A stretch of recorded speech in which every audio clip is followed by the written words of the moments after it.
ఈశ్వరుడు ఇంద్రియములకు శక్తిని కల్పించడం కోసమని వైశ్వానర హోమం చెయ్యమని అడుగుతున్నాడు.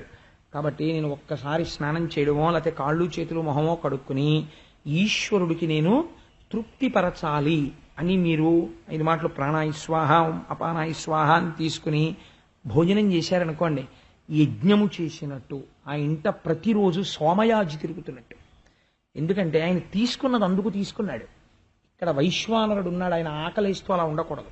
కాబట్టి ఆ వైశ్వానరాగ్నికి నేను హోమం చేస్తున్నానని తిన్నాడు. ఇప్పుడు ఆయన పూజ అస్తమానం చేస్తున్నాడా లేకపోతే ఎప్పుడూ చేస్తున్నాడా? మీకు దొరకడం, ఎప్పుడూ చేస్తుంటాడు. అదే గమ్మత్తు. కాబట్టి ఇప్పుడు వీళ్ళకి చిత్రం ఏమిటో తెలుసా అండి? మాకు ఆకలేసింది అని వీళ్ళు అనరు, వీళ్ళకి ఆకలేసింది అని కృష్ణుడు చెప్పాలి. నిజమే, మనకి అంతే. కృష్ణుడే చెప్తాడు. మనం ఆదమరిచి తిరుగుతుంటే ఆకలేస్తుంది. ఆకలేస్తే ఎవరు చెప్పారు? కృష్ణుడు చెప్పాడు. అయ్యో ఎండలో తిరిగావు, అక్కడికి వెళ్ళావు, ఇక్కడికి వెళ్ళావు, నీకు ఆకలేస్తోందిరా, నువ్వు ఏదైనా తిను అని పరమాత్మే చెప్తాడు, కృష్ణుడే చెప్తాడు. కాబట్టి ఇప్పుడు కృష్ణుడు ఏమన్నాడు వీళ్ళందరితో? ఒరే, మంచి ఎండలో తిరిగావురా ఇప్పటిదాకా, ఎండన్ రగ్గితిరా అకటంబడితిరా ఇంకేలా విలంపింపక రెండో బలకులార చల్ది కుడవన్ రంవ్యస్థలం బిక్కడి దండన్ లేగలు నీరు త్రావి ఇరమందం బచ్చి కల్మేయుచున్ దండంబై విహరించుచుండ అరమంద ప్రీతి భక్షింతమే అన్నాడు. ఒరే, మీరు ఇప్పటిదాకా ఎండలో తిరిగారు, బాగా ఆకలిస్తోంది, దాహం వేస్తోంది, మనం చల్దులు తెచ్చుకున్నాం కదా, రండి ఆ తెచ్చుకున్నటువంటి చల్దులన్నీ మనం కూర్చుని చక్కగా తిందాం అన్నాడు. వీళ్ళకి ఒక ఆశ్చర్యకరమైనటువంటి లక్షణం ఉంది. వీళ్ళు ఎలా తింటారో తెలుసా అండి? అమ్మయ్య కృష్ణ అయితే తినేద్దామని చెప్పి, ఒరే నేను కొంచెం అక్కడ కూర్చుని తింటాను, మీరు అలా కూర్చుని తినండి, మీరు అలా కూర్చుని తినండి అని ఎవడి మానాన వాడు వెళ్ళి ఎవడి క్యారేజీ వాడు ఇప్పుకుని వాడు కూర్చుని తినరు. వీళ్ళు తినేటప్పుడు వీళ్ళకి ఒకటి ఉండాలి. ఏమిటి ఉండాలో తెలుసా అండి? డైనింగ్ టేబులే ఉంటుంది, కానీ ఎదురుగుండా ఏదో ఒక భగవన్మూర్తి ఉంటుంది, ఆయనతో కలిసి తింటున్నాడు తప్ప తాను తింటలేదు. ఈశ్వరుడు తాను నివేదన చేసినది ఈశ్వరుడు స్వీకరించి నవ్వుతున్నాడు. నేనే ఇచ్చాను రా వంకాయ కూర, నేనే ఇచ్చాను బంగాళదుంపల వేపుడు అంటుంటే ముద్ద తింటుంటాడు, తలెత్తితే ఆయన కనపడుతుంటాడు ఎదురుగుండా. ఈశ్వరుణ్ణి చూస్తూ తాను తింటుంటాడు. అది సంస్కారం, అలా ఉండాలి ఇల్లు. కాబట్టి అది యజ్ఞం. అలా తినగలిగితే వాడు యజ్ఞం చేసినట్టు. కృష్ణ పరమాత్మని గోపాల బాలుర నుంచి వేరు చేస్తే, కృష్ణుణ్ణొక్కడిని నిర్జించగలిగితే మిగిలిన గోపాల బాలురందరూ తమంత తాము ప్రాణములు విడిచిపెట్టేస్తారు. కాబట్టి కృష్ణుణ్ణి చంపాలన్న ఆలోచనతో వచ్చాడు బకుడనబడేటటువంటి రాక్షసుడు. వచ్చి అక్కడ నిలబడ్డాడు. ఈ పిల్లలందరికీ ఒక అలవాటు, ఏది కొత్తది కనపడ్డా కృష్ణుడికి చెప్తాడు. కృష్ణ కృష్ణ చూడు ఎంత బాగుందో ఆ కొంగ, ఎంత పెద్ద కొంగో, ఎంత తెల్లగా ఉందో అన్నారు. అనేసరికి నిజమే, కొంగ ఎంత బాగుందో అని చూస్తున్నారు పిల్లలందరూ. అలా చూస్తూ ఉండగా చెంచువు దీటి పక్షముల జల్లున విచ్చి కుప్పించి భంబుకై పైకెగసి భీషణ రోషణ వక్తుడై విజృంభించి గరుత్సమీరమున తరులోలికోలగా మించి బకాసురుండుడిసి పట్టెను సహిష్ణుని చిన్ని కృష్ణుని. ఒక్కసారి ఆ పాదాల్ని భూమికేసి తాటించి పైకి లేచి ఆ రెక్కల్ని అల్లారుస్తూ నోరు తెరుస్తూ నోరు మూస్తూ ఆ పెద్ద చంపుటములను తెరుస్తూ ఆకాశం అంతా తిరిగితే గరుత్సమీరమున భిన్నములై తరులోలికూలగా దాని రెక్కల్లోంచి వచ్చినటువంటి ప్రచండమైన వేగముతో కూడిన గాలికి అక్కడ ఉన్నటువంటి చెట్లన్నీ కూడా కొమ్మలు విరిగి కింద పడిపోతున్నాయి. అంత వేగంతో తిరుగుతోంది ఆ పక్షి. అంత పెద్ద పక్షి తిరుగుతుంటే పిల్లలందరూ ఆశ్చర్యంతో ఇలా పైకి చూస్తున్నారు. చటుక్కున పక్షి వచ్చి ఆ కృష్ణ పరమాత్మని తన 2 చంపుటములలో ఇరికించుకుని పక్కకి ఎగిరిపోయి ఓ పర్వత శిఖరం మీద కూర్చుని ఇప్పుడు ఆ కృష్ణుడిని మింగేస్తే కృష్ణుడు దాని కంఠంలోకి వెళ్ళిపోయిన తరువాత చిత్రం ఉంటుంది. భగవంతుడు ఎప్పుడూ కూడా తన పట్ల ఆర్తి కలిగిన వారు ఉన్నారా చూస్తాడు. ఇప్పుడు పరమేశ్వరుడు ఒక విషయాన్ని చూశాడు. ధనుజుడు మృంగిన కృష్ణుని కనలేక బలాది బాలక ప్రముఖులచే తనులై వెరగందిరి చెయ్యన ప్రాణములేని ఇంద్రియంబుల పగిదిన్. ఎంత గొప్ప ఉపమానమో చూడండి. నిజంగా అది పోతన గారికే చెల్లింది. ఇంద్రియములు ఉండవా? ఉంటాయి. ప్రాణం పోయిన వాడికి కళ్ళు ఉండవా? చారడేసి కళ్ళు ఉంటాయి. ఒక విచిత్రమైనటువంటి విషయాన్ని ప్రస్తావన చేస్తుంటారు పెద్దలు. ఏంటి, వెనకటికి ఎవరో ఒక ఆయన మరణిస్తే, అంటే ఒక చోట నేను ఎందుకన్నానంటే ఆ మాట ఇంటిని ఉద్దేశించి అనకూడదు కదా అని అలా అన్నాను. సాధారణంగా ఏంటంటే బకెట్లతో వాటితో పోషిస్తూ ఉంటారు నీళ్లు, ఆఖరణ పార్థివ శరీరాన్ని తీసుకెళ్ళిపోయేటప్పుడు. ఒక చిత్రమైన మాట అంటుంటారు పిల్లలు. వాళ్ళు ఆ శవం చుట్టుపక్కల ఉన్నవాళ్ళు, అయ్యయ్యో అంత ధార కింద పోసేయకండి, మా నాన్నగారి కళ్ళల్లోకి నీళ్ళు వెళ్ళిపోతాయి, మా నాన్నగారి చెవుల్లోకి నీళ్ళు వెళ్ళిపోతాయి, మా నాన్నగారి ముక్కులోకి నీళ్ళు వెళ్ళిపోతాయి అంటారు.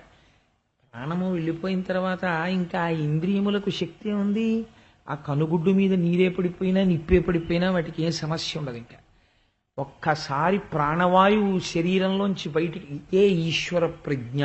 ఎవరు నిలబెడుతున్నాడు ఆ ప్రాణవాయువుని? ఈశ్వరుడు నిలబెడుతున్నాడు. కృతజ్ఞులమై మనం మరిచినా వాడు మాత్రం లోపలికి బయటికి వెడుతూనే ఉన్నాడు. వాడే ఆగిపోతే ఇంకా ఈ ఇంద్రియములన్నీ ఎక్కడ నిలబడతాయి? కాబట్టి ప్రాణము పోయిన ఇంద్రియములు ఎలా ఉంటాయో, కృష్ణుణ్ణి బకుడు మింగేస్తే వీళ్ళు అలా అయిపోయారు. ఎంత గొప్ప ఉపమానం చూడండి. ఇప్పుడు కృష్ణుణ్ణి మింగినట్ట, కృష్ణుడు మింగేస్తే కృష్ణుడు మరణిస్తున్నట్ట, మొత్తం గోపబాలురందరూ మరణిస్తున్నట్ట. ప్రాణం పోయిన తర్వాత ఇంద్రియాలు చచ్చిపోయినట్టే, కాబట్టి అందరూ మరణించినట్టే. కాబట్టి వాళ్ళందరూ కృష్ణుణ్ణి మింగేయగానే ఇంకా గోపబాలురు లేరు, వాళ్ళు ఉండి లేనివారు అయిపోయారు. ఇప్పుడు ఇది అరవాలా, నామం చెప్పాలా, స్తోత్రం చెయ్యాలా, కీర్తన చెయ్యాలా? ఏమీ లేదు, కేవలం మౌనము. కానీ ఇప్పుడు వారి నుండి ఎటువంటి భక్తి ఆవిష్కృతమవుతోంది అంటే, ఆయన లేని నాడు మాకు అస్తిత్వమే లేదు. ఇది భగవంతుడి పట్ల వాళ్ళకు ఉన్నటువంటి గౌరవము, ఇది వారికి ఉన్న భక్తి. అంటే కృష్ణుడు భగవంతుడని వాళ్ళకి తెలుసా? తెలియక్కర్లేదు. ఆ పదార్థం అటువంటిది. నేను మీకు 1కి 10 మాటలు చెప్పాను. ఏ వస్తువుని ప్రేమిస్తే ఆనందాన్ని మాత్రమే ఇవ్వగలదో ఆ వస్తువు పరబ్రహ్మమని తెలియక్కర్లేదు. తెలియక ప్రేమించినా వస్తువిచ్చే లక్షణం అదే. కాబట్టి ఎప్పుడైతే వీళ్ళందరూ ప్రాణము లేనటువంటి ఇంద్రియములలా అయిపోయారో, ఉత్తర క్షణమునందు ఆ కొంగ యొక్క కంఠమునందు కృష్ణ పరమాత్మ అగ్నిహోత్రము వలె అయిపోయినాడు. ఆయన ఏమవలేడండి? అగ్నిహోత్రంలో ఉన్నవాడు ఆయనే, నీటి ఎందున్నవాడు ఆయనే, వాయువు ఎందున్నవాడు ఆయనే. ఈ కంఠమునందున్నవాడు ఆ బయట ఉన్న గోపబాలుల యొక్క ఆర్తిని గ్రహించినాడు. ఈ పిల్లలు వెనక్కి తిరిగి పారిపోయారు అనుకోండి, పరమాత్మ ఉత్తర క్షణంలో వైకుంఠవాసాన్ని చేరగలరు. కానీ తన గురించి ఆర్తి పడుతున్న వాళ్ళు ఉన్నారు.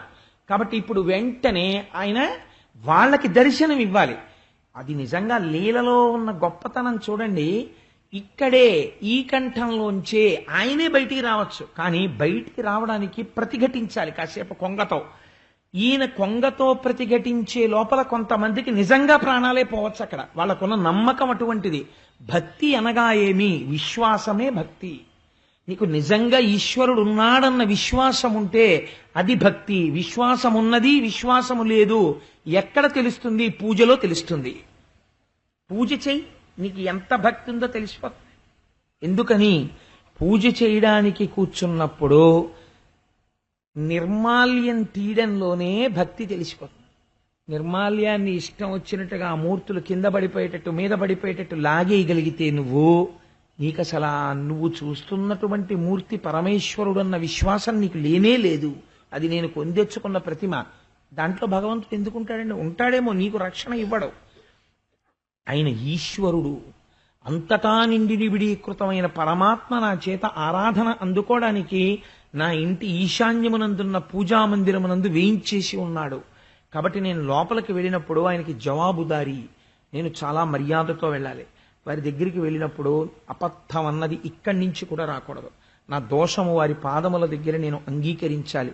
వాడు శ్రీచరణుడై నా ఇంట ఉన్నాడు అని ఎంతమంది చెయ్యగలరు? ఆయన పాదాల మీద పువ్వులు నేను తీయగలుగుతున్నాను అని మీరు తీస్తున్నారనుకోండి, అప్పుడు తెలిసిపోతుంది మీరు పూజ చేస్తుంటే మీకు విశ్వాసంతో చేస్తున్నారా, అవిశ్వాసంతో చేస్తున్నారా. భక్తి అన్నది ఇట్స్ ఎన్ ఎక్సర్సైజ్. పూజని బట్టి తెలిసిపోతుంది. మీకు ఇక్కడ విశ్వాసం ఎంత ఉందో మీరు చేస్తున్న పూజలో తెలుస్తుంది. అది బింబ ప్రతిబింబ సదృశ్యంగా ఉంటుంది. మీ లోపల ఉన్న విశ్వాసము ఆవిష్కృతమయ్యేటటువంటి సమయము.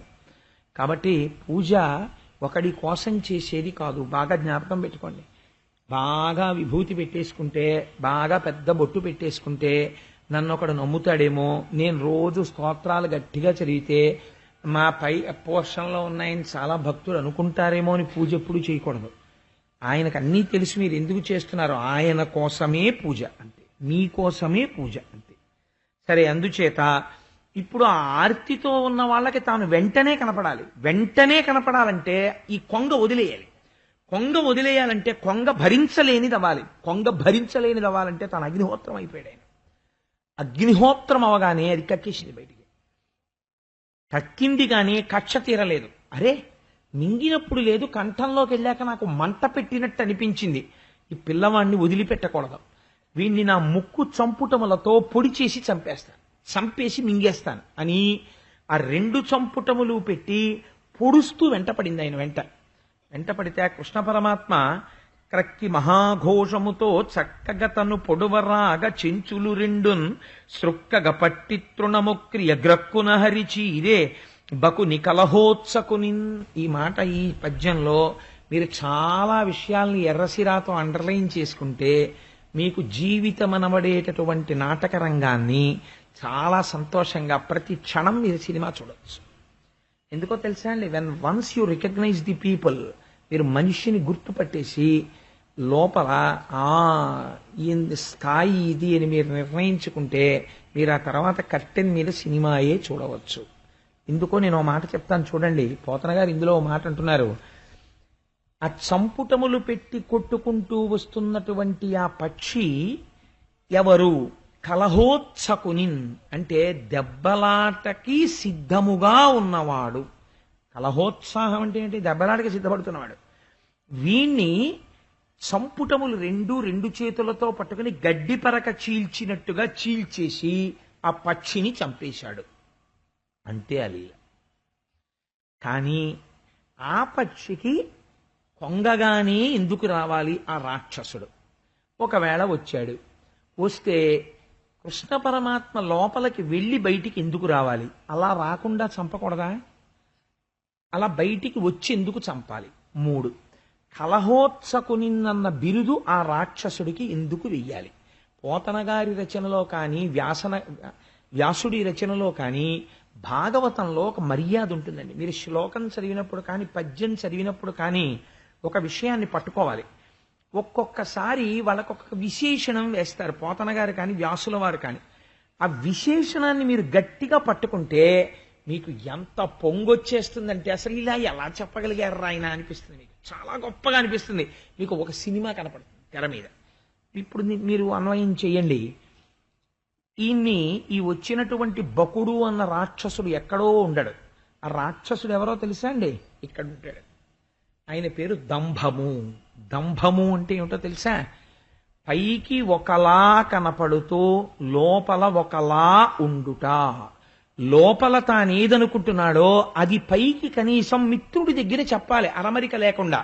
అలా చెప్పలేకపోతే అది మంచి మాట కావచ్చు, ఇంకొకటి కావచ్చు. అలా చెప్పగలిగిన ధైర్యము లేకపోతే, అలా మాట్లాడలేకపోతే దంభము లోపల ప్రవేశించినట్టు. ఈ దంభమును మీరు నిగ్రహించలేరు, అది పెరుగుతుంది. రామకృష్ణ పరమహంస ఒక ఆఖ్యానం చెప్తారు. దంభం మనిషిని స్థితికి తీసుకెడుతుందో. ఒకానొకప్పుడు ఒక అరణ్యంలో ఒక నక్క పరిగెడుతూ వెళ్ళి సాకలి వాళ్ళు పెట్టినటువంటి నీలిమందు గూనలో పడిపోయింది. పడిపోయి నీలిమందు గూనలోంచి బయటకు వచ్చింది. అది ఎందుకు వెళ్ళింది అసలు? ఏటి ఒడ్డుకి నీళ్లు తాగడానికి. అది వెళ్ళి ఏటిలో నీళ్లు తాగుదామని నోరు పెట్టింది. నోరు పెట్టేటప్పటికి ఒక నీలి నక్క ఒకటి కనపడింది దానికి. అది అనుకుంది, ఓహో, సృష్టిలో ఇప్పటి వరకు నాలాంటి రూపం లేదు. నీలి మందులో కదా పడ్డాను, నా ఒళ్ళంతా నీలం అయిపోయింది. కాబట్టి ఇప్పుడు నన్ను చూసి మిగిలిన ప్రాణులు ఏమనుకుంటాయో చూద్దాం, ఏట్లో దిగద్దని అది అరణ్యంలోకి వెళ్ళింది. ఈ నీలం నక్కని చూడగానే మిగిలిన నక్కలు పారిపోయి, పెద్ద పుల్లు పారిపోయి, ఏనుగులు పారిపోతున్నాయి, సింహాలు వచ్చాయి. ఎందుకు అలా పరిగెడుతున్నారు మీరందరూ అని అడిగాయి. అరణ్యంలో పుట్టి బుద్ధిరిగి ఇప్పటి వరకు మనం చూడని ప్రాణి ఒకటి వచ్చింది. అది అసలు మనం ఎప్పుడూ చూడలేదు, అటువంటి రంగుతో ఉంది.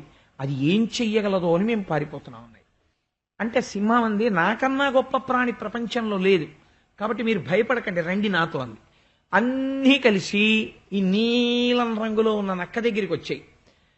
పైన ఉన్నటువంటి రంగు చూసి, రూపాన్ని చూసి సింహానికి కూడా భయం వేసింది. ఏమిటంటే ఇలాంటిది ఎప్పుడు నేను చూడలేదు, ఇలా ఉంది ఏమిటని.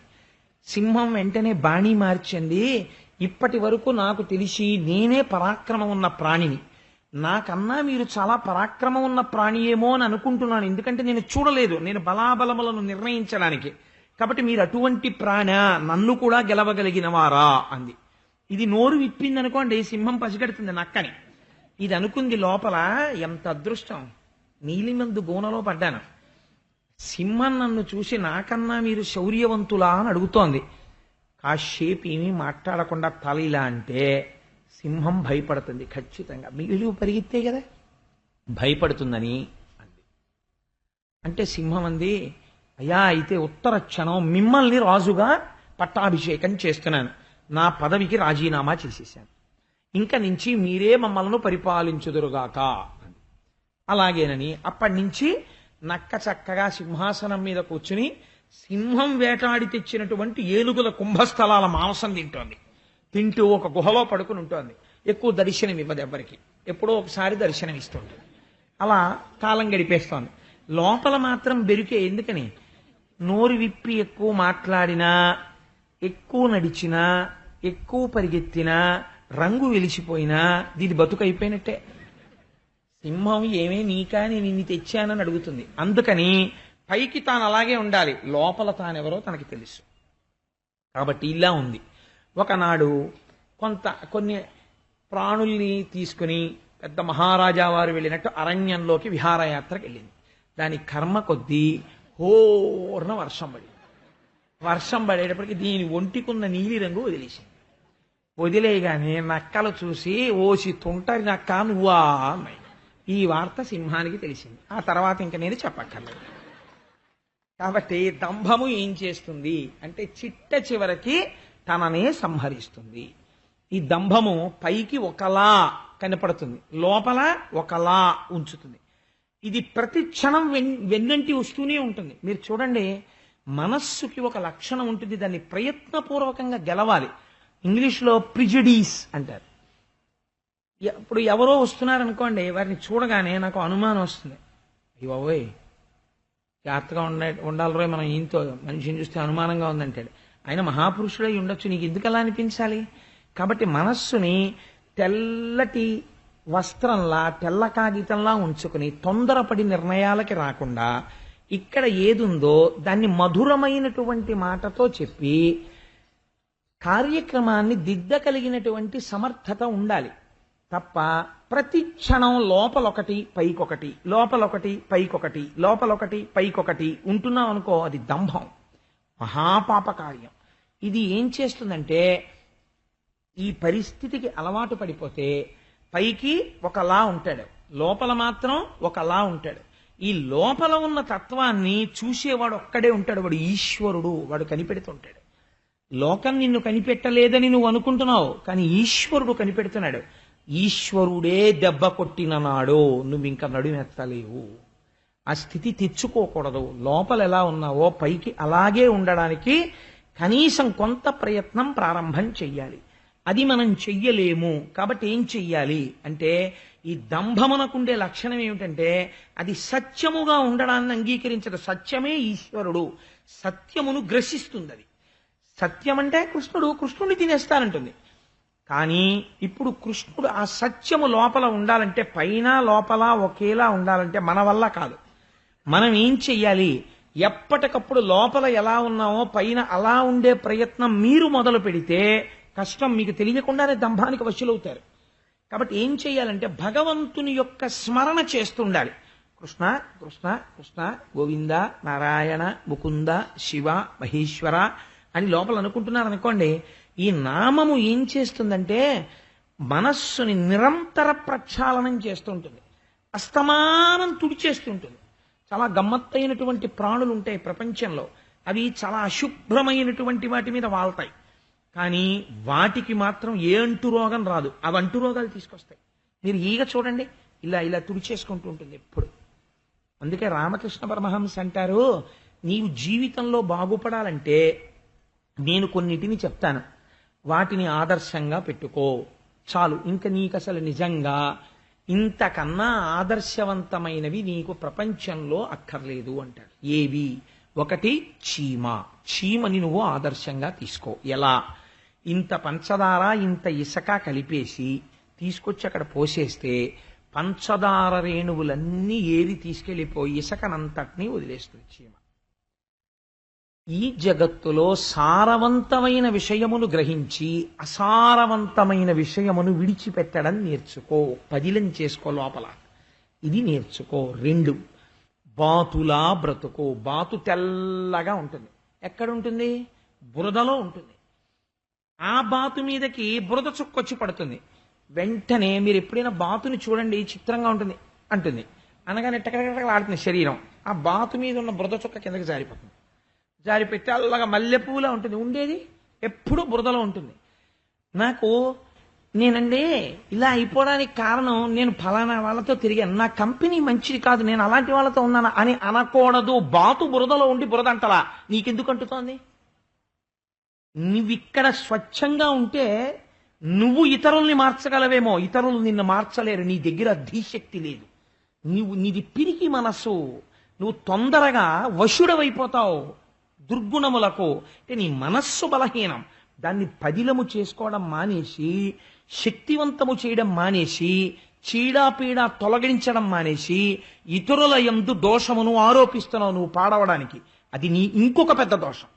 కాబట్టి నువ్వు ఎలా ఉండాలి? బాతులా ఉండడం నేర్చుకో, హంసలా ఉండడం నేర్చుకో. హంస పాలని నీటిని కలిపి పెడితే పాలు తీసుకుని నీరు విడిచిపెడుతుంది. జగత్తు యందు బ్రహ్మమును దర్శనం చేసి జగత్తుని విడిచిపెట్టడం అలవాటు చేసుకో. నువ్వు ఈ 3 అలవాటు చేసుకుంటే నీకు ఇంకింతకన్నా గొప్ప విషయం అక్కర్లేదు. గురువు దగ్గరికి వెళ్ళేటప్పుడు సద్గురువు దగ్గరికి వెళ్ళు. నోరు విప్పితే అప్పటికది కఠినంగా ఉండొచ్చేమో, కానీ ఆయన నోటి వెంట వచ్చిన మాట తప్పకుండా నిన్ను ఉద్ధరించగలిగినదే. ఆయన సదుద్దేశ్యముతో మాట్లాడతాడు. అటువంటి గురువు దగ్గరికి వెళ్ళు. పరమహంస ఓ మాట అంటారు.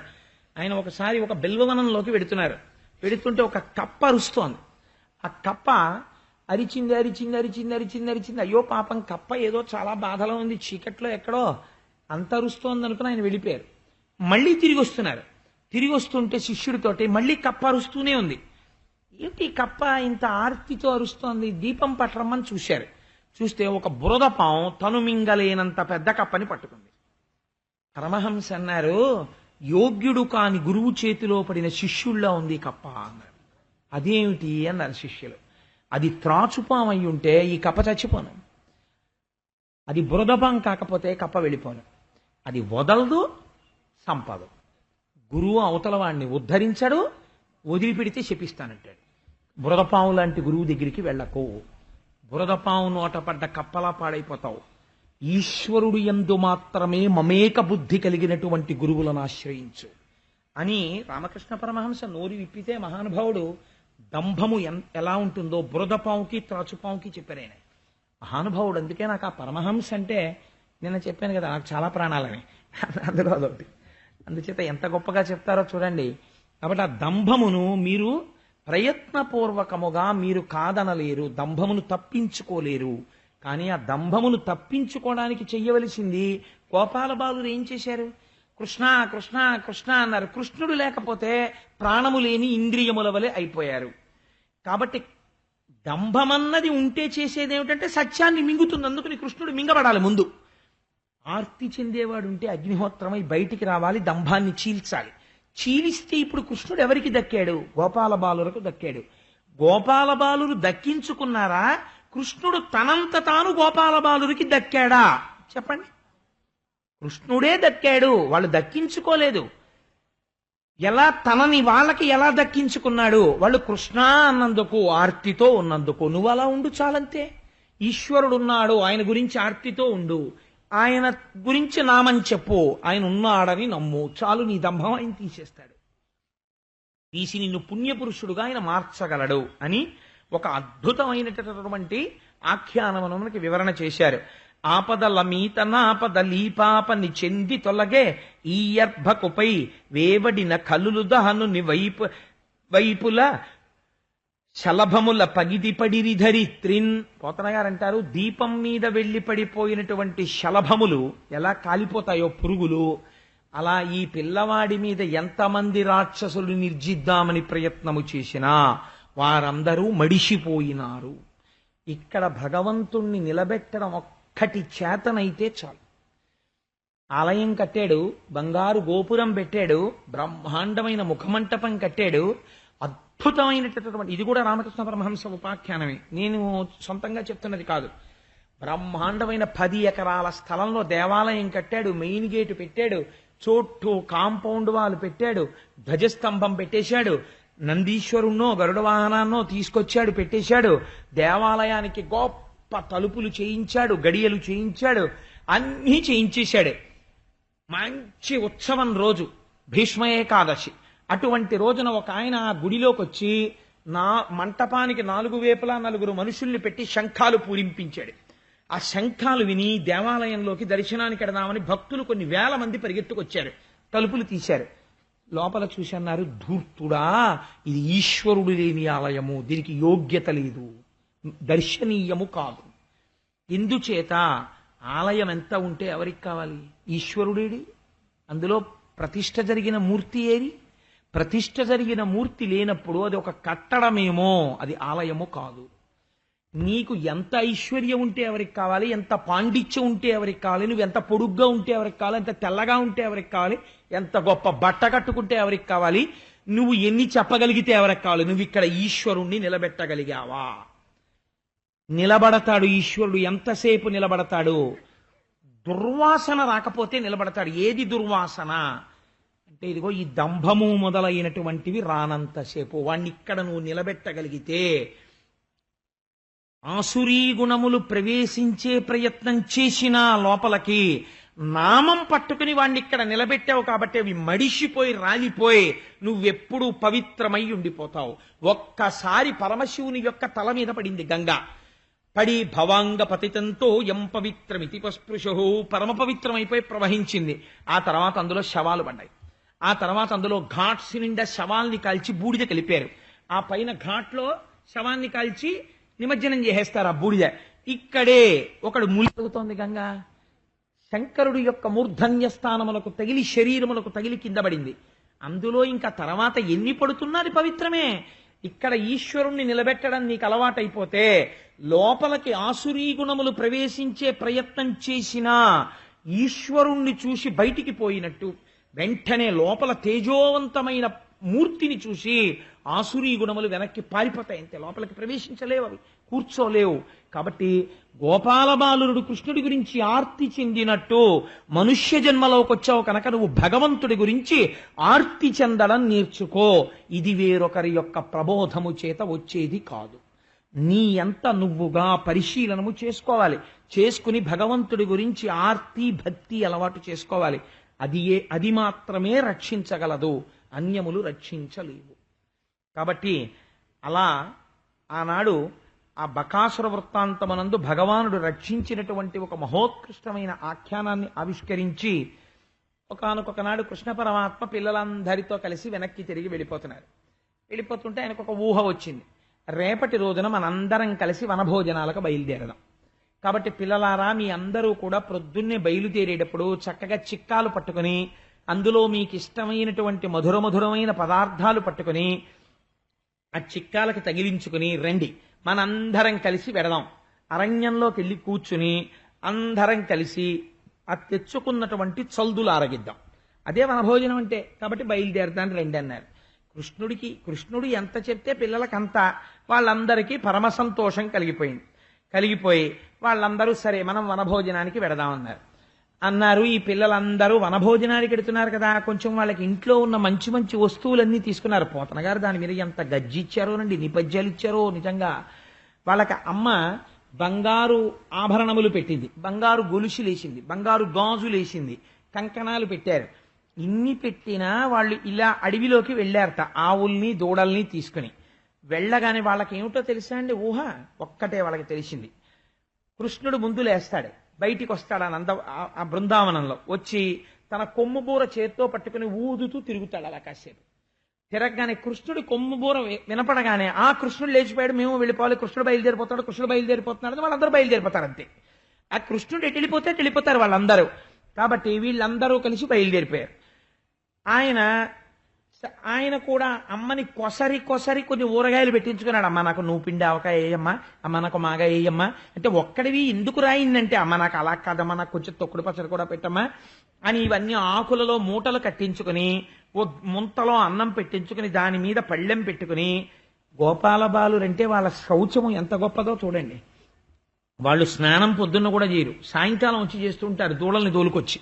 కాబట్టి వాళ్ళు కాలకృత్యాలు తీర్చేసుకుని ఓ కర్రకి వెనకాతల చిక్కం కట్టుకుని ఆ చిక్కంలో ఈ పచ్చడి ముద్దలు, ఈ పెరుగు ముద్దలు, అన్నం అన్నీ పెట్టుకుని కృష్ణుడు పిలిచాడు. సంతోషంగా అందరి దగ్గర ఒక కొమ్ము బోరు ఉంటుంది, ఒక వేణు ఉంటుంది, ఒక కర్ర ఉంటుంది. ఈ చిక్కం కింద పెట్టేస్తారు, ఆ కర్రతో తోలుతుంటారు దూడల్ని. ఈ దూడలన్నిటినీ విప్పుకొని ముందు ఆవులు దూడలు వెళ్ళిపోతున్నాయి, వెనక వీళ్ళు వెళ్ళిపోతున్నారు. ఇందులో కొన్ని ఆవుల్ని మరలుస్తారు, ఆ ఆవులు పరిగెడుతుంటాయి, వెనక వీళ్ళు పరిగెడుతుంటారు. ఎంత ఆశ్చర్యంగా పరిగెత్తేవారంటేట, వాళ్ళు పందాలు వేసుకునేవారట. కృష్ణుడు అనేవాట, ఒరే అదిగో అక్కడి నుంచి చూసారా పక్షుల గుంపు వస్తోంది.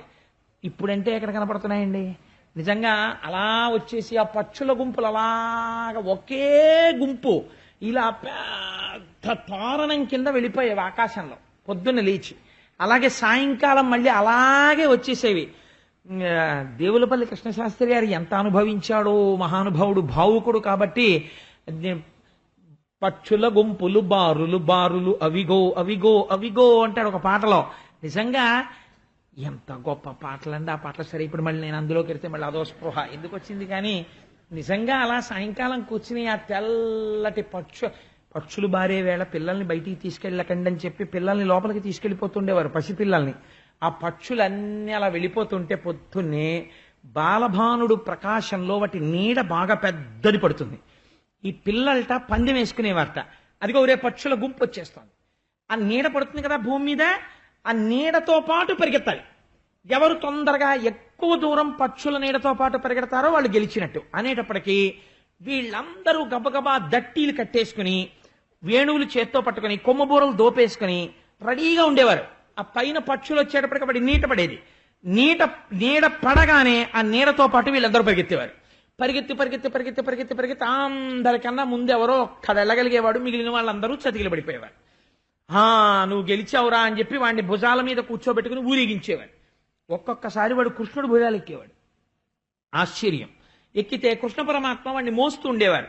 కొంతమంది ఇలా కర్ర వేసుకుని ఇలా చిక్కన్ తగిలించుకుని వెళ్ళిపోతుంటే ఒక్కొక్కడు చాలా జాగ్రత్తగా వచ్చి ఆ చిక్కానికి ఉన్న మూత పైకెత్తి అందులో చేయి పెట్టి వాడు కొబ్బరుండలు తెచ్చుకుంటే ఓ 2 కొబ్బరుండలు తీసేసుకుని పక్కవాడి కోటి పెట్టి వీడోడు తినేస్తుంటే వీడికి ఏదో అనుమానం వచ్చి చూసేటప్పటికి వాడు కొబ్బరుండలు తీసేస్తుండేవాడు. ఉరే నా కొబ్బరుండలు తీసేస్తున్నావు అని వాడు ఆ చిక్కం అక్కడ పెట్టి వెంట పడితే వీడి మధుర పదార్థం గబగబా నోట్లో పెట్టుకు తినేస్తూ పరిగెత్తేస్తుండేవాడు. వాడు అక్కసు వచ్చేసి నా కొబ్బరుండలు తినేశామని పరిగెడుతుంటే దొరకకుండా వాడు ఇలా పరిగెత్తేవట. అసలే కొబ్బరుండ తినేశాడని వీడి చిక్కం పెట్టేట వెళ్ళగానే వీడి చిక్కంలో ఉన్న ఉండలు మిగిలిన వాళ్ళు తినేసేవాడు. అలా ఒకళ్ళ మీద ఒకళ్ళు దెబ్బలాడుకుంటూ ముందెళ్ళి ఎవరు కృష్ణుడిని ముట్టుకుంటారో అనేవారు. అందరూ పరిగెత్తికెళ్ళి కృష్ణుడిని ముట్టుకునేవారు. నీళ్లలో పడిపోయేవారు, చేపల్లా ఈదేవారు. తల్లులు అంత మంచి మంచి ఆభరణాలు పెడితే అవన్నీ వదిలేసి చెట్లెక్కి ఆ చెట్లకున్నటువంటి చిన్న చిన్న పళ్ళగుత్తులు కోసుకుని వాటిని చెవులకు పెట్టుకునేవారు. మంచి మంచి పెద్ద పెద్ద అడవి తీగలకి ఇంతంత పువ్వులు పూస్తాయి. ఆ అడవి తీగలు తెంపి వాటిని మెళ్ళో పూలదండల కింద వేసుకునేవారు. కృష్ణుడు ప్రభువు, మేమందరం ఆయన పరివారం అనేవారు. అని వీళ్ళందరూ బయలుదేరి కృష్ణుడితో ఆడుకునేవారు.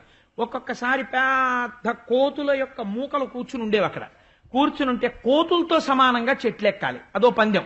కోతులన్నీ చెట్లెక్కుతుండేవి, వాళ్ళతో సమానంగా చెట్లెక్కేసేవారు, కోతులతో సమానంగా. ఇలా వాళ్ళు వాడని ఆటలు లేవు.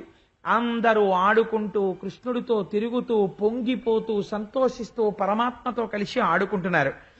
ఇలా ఆడుకుంటుంటే దేవతలను కూడా భయపెట్టగలిగినటువంటి రక్కసుడు ఉన్నాడు. వాడు ఎంత చిత్రమైన వాడంటే నిజంగా పోతన గారికే చెల్లిందండి మహానుభావుడి ఆంధ్రీకరణ. వ్యాసుల వారు అన్నారు సంస్కృత మూలంలో అఘాసురుడు అన్నారు. అఘము అంటే పాపము, అఘాసురుడు అంటే పోతన గారు ఏమని ఆంధ్రీకరించారంటే పాపపు రక్కసుడు అని ఆంధ్రీకరించారు. కాబట్టి ఇప్పుడు ఆయన అనుకున్నట్ట ఆయన బకాసురుడు యొక్క సోదరుడు. నా సోదరుడైనటువంటి బకాసురుణ్ణి కృష్ణుడు నిర్జించాడు. కాబట్టి ఈ గోపాల బాలురందరికీ కూడా ప్రాణ సమానుడైన వాడెవరు? కృష్ణుడు.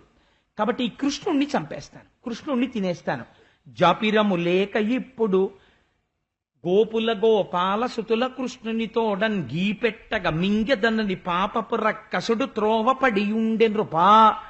పోతన గారు అన్నారు, ఈ రాక్షసుణ్ణి చూస్తే దేవతలు కూడా భయపడతారు అన్నారు. అలాంటి రాక్షసుడు అఘాసురుడు, పాపపు రక్కసుడు వచ్చి పడుకున్నాడు అట్టంగా. ఆ పడుకున్నవాడు ఎలా పడుకున్నాడు? కొండ చిలవ రూపంలో పడుకున్నాడు. ఇది మీరు చాలా జాగ్రత్తగా వినవలసినటువంటి అంశం. కొండ చిలవ తను వెంటాడి వెంటాడి ఏ ప్రాణిని చంపదు. దానికో గమ్మత్తైనటువంటి స్థితి ఉంటుంది. అది పెద్ద నోరు తెరుస్తుంది. తెలిసో తెలియకో అలా వెడుతున్నటువంటి ప్రాణి ఏదైనా కనపడింది అనుకోండి, దాని పక్క నుంచి వెళ్ళిపోతుంది అనుకోండి, అది చక్కగా ఓ పెద్ద రాయిలాగో మానులాగో పడుకుంటుంది. పడుకుంటే లేకపోతే ఓ చెట్టుకి చుట్టుకుని ఇలా కిందకి వేలాడుతూ ఉంటుంది, ఓ తీగలాగా. ఏదో పందో ఏదో ఒకటి అలా పరిగెడుతుంటుందో, దున్నపోతో ఉంటే టక్కన పట్టుకుంటుంది. పట్టుకుని ఇంకక్కడి నుంచి అది మింగడం కూడా గమ్మత్తుగా మింగుతుంది, బలిలాగే. మెల్లమెల్లగా మెల్లమెల్లగా కోరలలో ఉన్న విషాన్ని బాగా ఎక్కిస్తుంది. గింజుకుని గింజుకుని గింజుకుని ఆ ప్రాణములు వదిలిపెట్టాక అప్పుడు గుటుక్కుని మింగేస్తుంది. దానికి పళ్ళతో నవలడం ఈ ప్రక్రియ ఏం ఉండదు కొండ చిలవకి. అది పట్టిందంటే మింగేయడమే. కొండ చిలవ మింగేస్తే చిత్రం ఏమిటంటే అది వెంటనే ఏ చెట్టుకో చుట్టుకున్నప్పుడు లోపల ఉన్న ప్రాణి విరిగిపోతుంది శుభ్రంగా. అలాగే జీర్ణం చేసేసుకుంటుంది. అలా పడుంటుంది, పడుండి తినేస్తుంది అన్నింటినీ. అదో చిత్రం కొండ చిలవకి. అందుకే కొండ చిలవలా వాడు కదలరా అంటారు. దానికి కదలిక ఉండదు, కానీ ప్రాణుల్ని మింగేస్తుంది. అలా పాపపు రక్కసుడు త్రోవపడి ఉండే నృపా. ఒక కొండ చిలవ పడుకుంది. ఈ కొండ చిలవ యొక్క పై దవడ ఆకాశానికి పెట్టింది, కింది దవడ భూమి మీదకి పెట్టింది.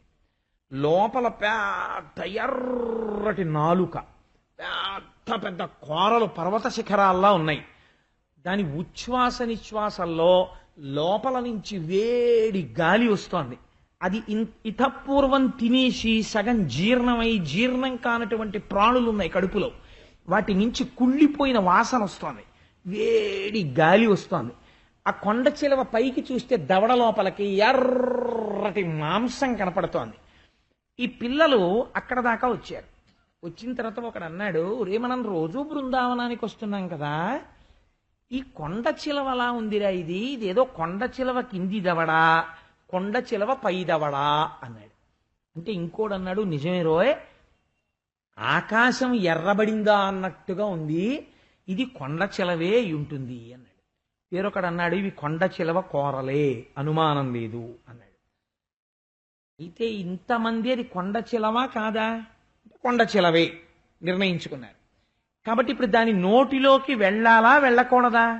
పక్క నుంచి ఎక్కడైనా దారి చూడాలా? అది సామాన్యమైన కొండ చిలవ కాదు, ఆకాశాన్ని భూమిని కమ్మి నిలబడింది. ఇప్పుడు లేకపోతే వెనక్కి తిరిగి పారిపోవాలా ఎక్కడికైనా అంటే వాళ్ళు వెనక్కి తిరిగి చూశారు. చిన్ని కృష్ణుడు నవ్వుతూ కనపడ్డాడు వాళ్ళకి. వాళ్ళు అన్నారు, బకునించంపిన కృష్ణుడుండ మనకున్ పామంచు చింతింపనీటికి రాపోతము దాటి ఇది కౌటిల్యంబుతో మింగుడున్ బకు వెంటంచను కృష్ణు చేతయనచున్ కంజాక్షులై చూచి ఉచ్చుకలై చేతులు వేసి కొంచు నగుచున్ దుర్వార్తలైపోవగన్. వాళ్ళ నమ్మకం చూడండి. వెనక్కి తిరిగి కృష్ణుణ్ణి చూశారు. చూసి అంటారు, బకునించంపిన కృష్ణుడుండ మనకున్ పామంచు చింతింపనేటికి. బకాసురుణ్ణి చంపిన కృష్ణుడు మన వెనకాలన్నాడు. కాబట్టి ఎదర కొండ చిలవైతే మనకేం భయం? మనం వెళ్ళిపోదాం. మనం బ్రతకాలా, మనని బ్రతికించుకోవాలా అన్నది మన పూచీ కాదు, మన వెనకాల ఉన్న కృష్ణుడు చూసుకుంటాడు. నీకెందుకురా భయం? వెనకాల కృష్ణుడు వస్తుంటే ఇది కొండ చిలవేమో, కృష్ణుడు ఆగమన్నాడా? ఒరే వెళ్ళకండ్రా, అది కొండ చిలవరా అన్నాడా ఆయన? ఆయన ఏం అనలేదు కదా. మనకి కృష్ణుడు ఉండగా భయం ఏమిట్రా, పదని వెళ్ళిపోదాం. ఒకవేళ నిజంగా ఇది కొండ చిలవే అనుకో, కృష్ణుడు ఉండగా భయం ఏంట్రా, కృష్ణుడు చంపేస్తాడు కొండ చిలవని, పదండ్రా లోపలికి వెళ్ళిపోదాం అన్నాడు. అని చేతులు వేసి కొంచెం నగుచున్. వాళ్ళు ఏమైనా భయపడుతూ మణికర్ణికాబిలంలోకి దిగేటటువంటి వానరుల్లా దిగలేదు వాళ్ళు. వాళ్ళు ఎంత ధైర్యంగా వెళ్ళిపోయారంటే లోపలికి, కృష్ణుడు ఉన్నాడు రా, అని ఒకళ్ళ చేతిలో ఒకటి మీద వేసుకుని నవ్వుకుంటూ ఆ చిక్కాలు పట్టుకుని ఆవుల్ని దూడల్ని ఎద్దుల్ని అన్నింటినీ తోలేశారు ఆ కొండచిలవ నోట్లోకి. వీళ్ళు వెళ్ళిపోయారు. ఎవరికి తెలుసు అది అఘాసురుడని? ఒక్క కృష్ణుడికి తెలుసు.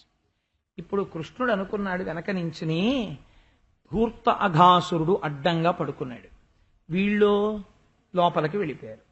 ఎందుకు వెళ్ళిపోయారు? నేనున్నానని వెళ్ళిపోయారు. ఇప్పుడు నా కోసమే అది ఇంకా దవడలు ఇలా ముయ్యలేదు. వెళ్ళడమా వెళ్ళకపోవడమా? వెళ్ళి తీరాలి. ఎందుకని?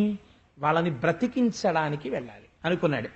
అనుకుని దాని నోటి దగ్గరికి వెళ్ళేటప్పటికీ వీళ్ళందరూ దాని కంఠం దగ్గరికి వెళ్ళిపోయారు. అది నాలుకలు చుట్టి గుటుక్కుని మింగేసింది. వాళ్ళు కడుపులోకి వెళ్ళిపోయారు. వెళ్ళిపోవడం ఏమిటి? ఆ లోపల ఉన్న అగ్నిహోత్రపు వంటి విశ్వజ్వాలలకి మరణించారు.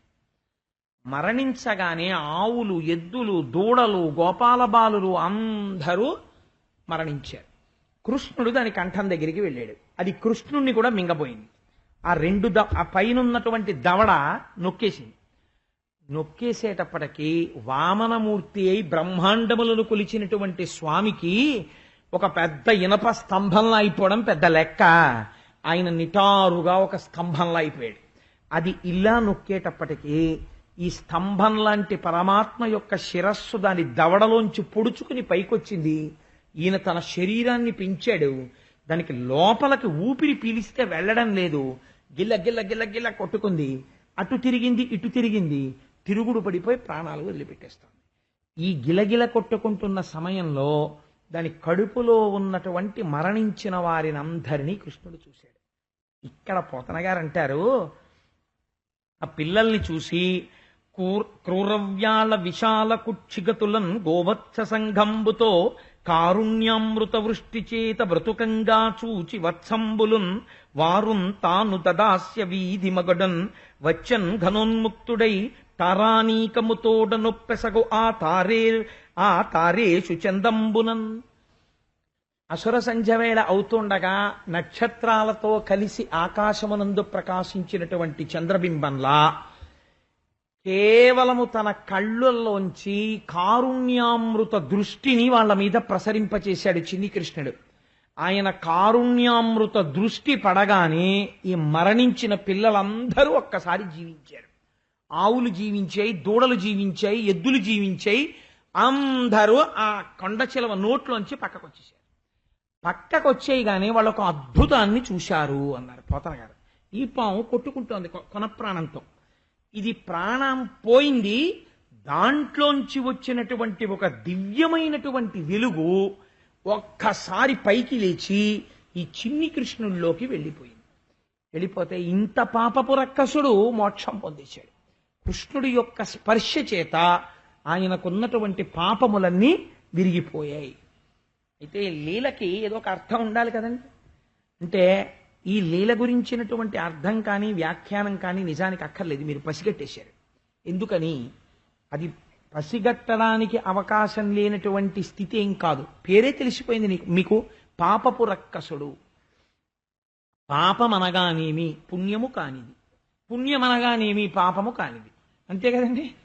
కాబట్టి పుణ్యం అంటే సత్కర్మ, పాపం అంటే దుష్కర్మ. పుణ్యంలోంచి ఏమొస్తుంది? సత్కర్మలోంచి సుఖం వస్తుంది. పాపకర్మలోంచి ఏమొస్తుంది? దుఃఖం వస్తుంది. కానీ పాపకర్మ ఏం చేస్తుంది? కొండ చిలవలా నోరు తెరుచుకుని మన దారిలోనే పడుకుంటుంది. అది ఏం చేస్తుందంటే మననే దానిలోకి నడిచేటట్టుగా చేస్తుంది పాపకర్మ.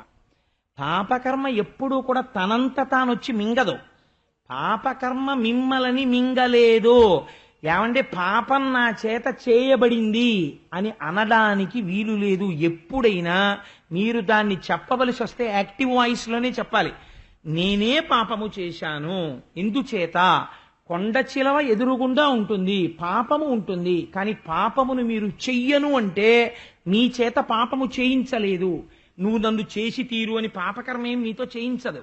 కానీ మోహబుద్ధి బయలుదేరుతుంది, ఏం పర్వాలేదు చేసేద్దాం అని ఏదో అప్పటికి ఒక సుఖాన్ని కోరుతాడు. కోరి ఆ పాపపు పని చేస్తాడు. అందుకని కొండ చిలవ నోటిలోకి వీళ్ళే వెళ్ళారు. ఈ వెళ్ళిన వాళ్ళకి అసలు పాపకర్మ అంటే ఏమిటో పుణ్యకర్మ ఏమిటో తెలియాలంటే సత్కర్మకి దుష్కర్మకి తేడా తెలియాలంటే వేదం తెలియాలి. అందులో చెప్పినటువంటి ధర్మముకు సంబంధించినటువంటి భాగములను గురించి చదవాలి, పెద్దల దగ్గర శ్రవణం చేయాలి. గోపాల బాలురికి అవన్నీ ఏమైనా తెలుసా? వాళ్ళకి ఏది పుణ్యమో ఏది పాపమో వాళ్ళకి ఏమైనా తెలుసా? వాళ్ళకేం తెలియదు. దేవతలు కూడా భయపడతారు ఆ పాపకర్మకి. ఎందుకని? అందులోకి ప్రవేశిస్తే దేవతల పదవులు కూడా ఊడిపోతాయి ఆ పాపకర్మ చేత.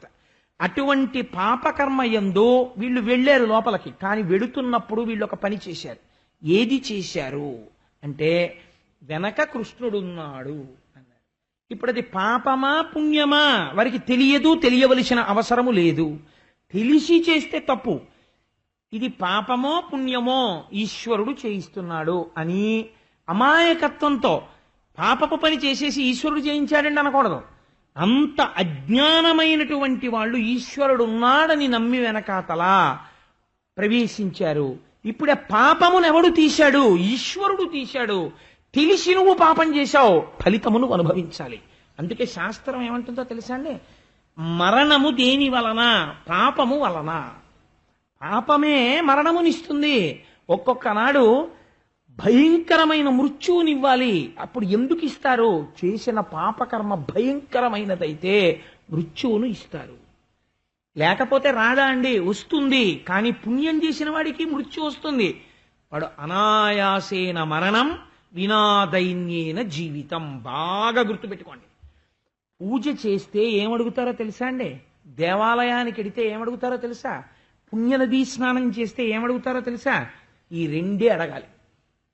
అనాయాసేన మరణం వినాదైన్యేన జీవితం.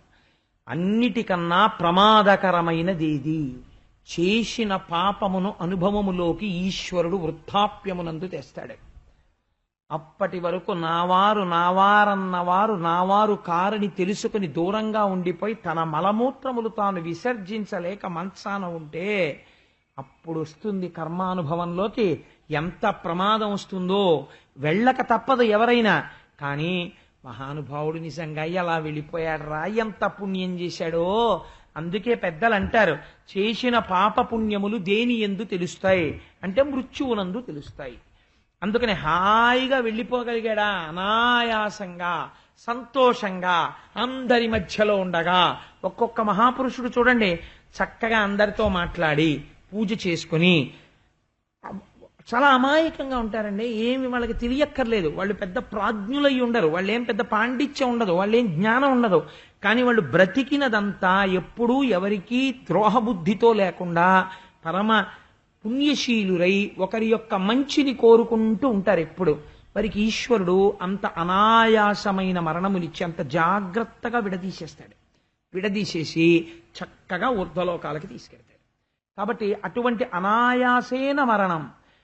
బ్రతికి ఉన్ననాళ్ళు వినాదైన్యేన జీవితం. ఒకడి దగ్గర ఇలా చెయ్యి చాపకుండా ఇలా పెట్టడమే వచ్చినటువంటి చెయ్యి. ఆ చెయ్యి ఇలా ఎందుకు పెడుతుంది అంటే లక్ష్మీదేవి కటాక్షం అటువంటిది ఆయనకి. ఆయన ఇంట్లో ఉన్న బావి పూడిక తీస్తున్న బావి ఇలా పెడుతుంటే అక్కడ ఊరుతుంటుంది. అటువంటి స్థితి బ్రతికినన్నాళ్ళు ఇచ్చింది. ఎప్పుడో అప్పుడు వెళ్ళాలి తప్పని శరీరం. వెళ్ళేటప్పుడు అనాయాసంగా వెళ్ళిపోయింది. రెండో రోజు ఊళ్ళో వాళ్ళందరూ అన్నారు, అమ్మమ్మమ్మ మహాపురుషుడు వెళ్ళిపోయాడండి అన్నారు. అని కొన్ని వేల కుటుంబాలు అన్నం తినడం మానేశాయి. అలా వెళ్ళిపోయాడు. అనాయాసేన మరణం వినాదైన్యేన జీవితం. ఇవి ఎప్పుడు వస్తాయి? నీ వెనకాతలే సర్వేశ్వరుడు ఉన్నాడని నువ్వు పూనికతో ఉండి ప్రవర్తించగలిగితే చాలు. వాడు ఉన్నాడు, నేను చేస్తున్న ప్రతి పని వాడు చేయిస్తున్నాడు. నువ్వు తప్పు చెయ్యి, నువ్వు తప్పని అంగీకరించి చెయ్యాలంతే. ఈశ్వరుడు ఉన్నాడు అని నువ్వు అస్తమానం అంటున్నావు అనుకో, నువ్వు తప్పు చేసే ముందు కూడా ఈశ్వరుడు చూస్తున్నాడా చూడలేదా? ఇప్పుడు కళ్ళకు గంతలు కట్టుకున్నాడు, నన్ను చూడలేదు, గోపాలకృష్ణ గారి ఇంట్లో ఉన్నాడు దేవుడు, కాబట్టి ఇప్పుడు నేను తప్పు చేసేయచ్చు అని నువ్వు అనలేవు. సర్వాంతర్యామి, ఇప్పుడు నేను తప్పు చేస్తున్నాను, ఇది కూడా ఆయన చూస్తున్నాడు, ఆయన చూస్తుండగానే నేను తప్పు చేస్తున్నాను అని నువ్వు అనుకుని చేసి క్షమార్పణ చెప్పారనుకోండి ఒకసారి ఒక తప్పుకి, మీరు మళ్ళీ చేయండి అలాగే, అప్పుడు సిగ్గేసేస్తుంది. ఎలా చేస్తాం? ఒకసారి చేసాం, ఏదో క్షమార్పణ చెప్పాం, ఇలా అస్తమానం చేస్తూ ఆయన చూస్తున్నాడే, రాసుకుంటున్నాడే, ఎలా చేస్తాం ఈ తప్పులు? కాబట్టి ఏమైపోతుంది? తప్పు చేయడమే పోతుంది అంతే కదండి. అసలు ముందు ఇక్కడ విశ్వాసం ఉండాలి. ఉంటే ఎలా చేయగలరు మీరు? వాడు చూస్తున్నాడన్న భయం ఒకటి మీ లోపల ఉండిపోతుంది. కాబట్టి ఇది అఘాసుర వధ అంటే ఇంత పరమోత్కృష్టమైనది. ఇప్పుడు ఎవరు బ్రతికించగలిగారు? ఈశ్వరుడు బ్రతికించగలిగాడు. తెలియదు పాపం ఆయనకి పాపకర్మ అని, కానీ భగవంతుడు ఉన్నాడన్న నమ్మకంతో ఆ పాపకర్మలోకి వెళ్ళిపోయాడు. ఆయనకి తెలియదు అది నిజంగా పాపకర్మ అని తెలిస్తే చేయడు, తెలియక చేశాడు ఆయన. కానీ ఇప్పుడు తెలుసుకున్నాడు అది పాపకర్మ అని, చేయడు. ఇప్పుడు ఎవరు రక్షిస్తారు?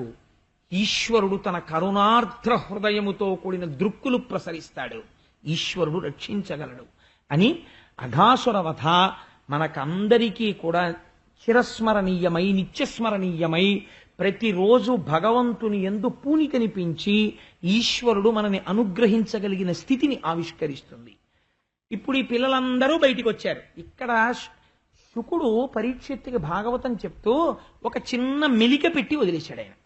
ఆయన అన్నాడు, దీన్ని కౌమార పౌగండలీలా అంటారు అన్నాడు. పరీక్షిత్తు ఒప్పుకోలేదు. అలా ఎందుకంటారు అన్నాడు. కౌమారం అంటే 5వ ఏడు వచ్చే వరకు ఉన్న వయస్సుని కౌమారం అంటారు.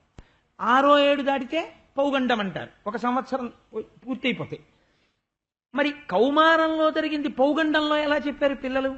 5వ ఏట ఇది జరిగింది పిల్లలందరికీ ఈ కథ. ఈ పిల్లలందరూ ఇంటికి వెళ్ళిపోయేటప్పటికీ ఈ మరణించినటువంటి అఘాసురుడి యొక్క శరీరం శుభ్రంగా ఎండిపోయి ఒక గుహలా అయిపోయింది. పిల్లలు ఆడుకునే గుహలా అంత ఎండిపోయింది, దుర్వాసన కూడా లేదు. ఇంత ఎండిపోయిన తర్వాత ఈ పిల్లలు ఇంటికి వెళ్ళి చెప్పారు, 1 ఏడాది పాటు ఈ పిల్లలు ఇంటికి వెళ్ళలేదు అన్నాడు. అందుకని దీని పేరు కౌమార పౌగండలీల. అంటే పరీక్షిత్ అన్నాడు, ఆగండి ఆగండి ఆగండి ఆగండి, అలా మీరు వెళ్ళిపోవద్దు. ఇది నాకు చాలా ఆశ్చర్యంగా ఉంది, ముందు నాకు ఇది వివరణ చెయ్యాలి. కౌమారమునందు జరిగిన విషయం పౌగండములో ఎందుకు చెప్పారు? 1 ఏడాది పాటు పిల్లలు ఇంటికి ఎందుకు వెళ్ళలేదు? నాకు ఈ కథ చెప్పవలసింది అన్నాడు. ఆర్తి కలిగిన శిష్యుడుంటే గురువుకి ఉత్సాహం వస్తుంది. ఆయన అన్నారు, నీ యొక్క ఆనందాన్ని చూస్తే నాకు తప్పకుండా చెప్పాలనిపిస్తోందయా, విను. ఈ పిల్లల్ని బ్రతికించిన తరువాత కృష్ణ పరమాత్మ వీళ్ళందరినీ తీసుకుని బృందావనం లోపలికి వెళ్ళిపోయారు. ఆవులు, దూడలు, గోపాల బాలురు వాళ్ళందరూ మేము అందులోకి వెళ్ళాము, మేము చచ్చిపోయామో, నువ్వు బతికించావో ఇవేం అడగరు వాళ్ళు. వాళ్ళకి కృష్ణుడు ఉన్నాడు అంతే పూనిక. మళ్ళీ వెళ్ళిపోయారు అంతే. వెళ్ళిపోయారు, హాయిగా ఆడుకుంటున్నారు. చిత్రం ఏమిటో తెలుసా అండి? 2 అయింది, 3 అయింది. ఇది కూడా ఆశ్చర్యం అండి. మీకు భక్తి పూజ ఎక్కడో ఉండవు. ఇక్కడ ఆకలి వేసింది అనుకోండి, ఇక్కడ ఆకలి వేయగానే ఓహ్, ఈశ్వరుడు ఇంద్రియములకు శక్తిని కల్పించడం కోసమని వైశ్వానర హోమం చెయ్యమని అడుగుతున్నాడు. కాబట్టి నేను ఒక్కసారి స్నానం చేయడమో లేకపోతే కాళ్ళు చేతులు మొహమో కడుక్కుని ఈశ్వరుడికి నేను తృప్తిపరచాలి అని మీరు 5 మాటలు ప్రాణాయిస్వాహ అపానాయిస్వాహ అని తీసుకుని భోజనం చేశారనుకోండి, యజ్ఞము చేసినట్టు ఆ ఇంట ప్రతిరోజు సోమయాజి తిరుగుతున్నట్టు. ఎందుకంటే ఆయన తీసుకున్నది అందుకు తీసుకున్నాడు.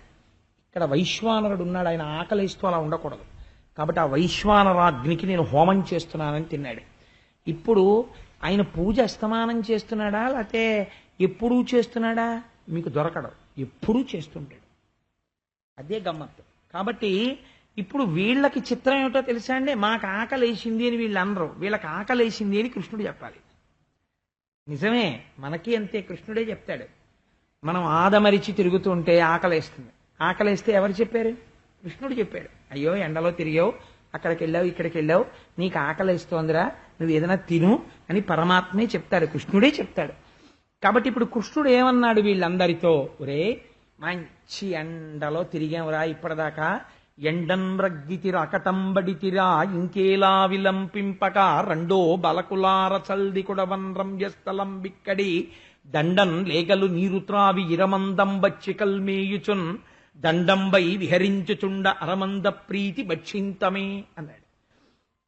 ఒరే, మీరు ఇప్పటిదాకా ఎండలో తిరిగారు, బాగా ఆకలిస్తోంది, దాహం వేస్తోంది, మనం చల్దులు తెచ్చుకున్నాం కదా, రండి ఆ తెచ్చుకున్నటువంటి చల్దులన్నీ మనం కూర్చుని చక్కగా తిందాం అన్నాడు.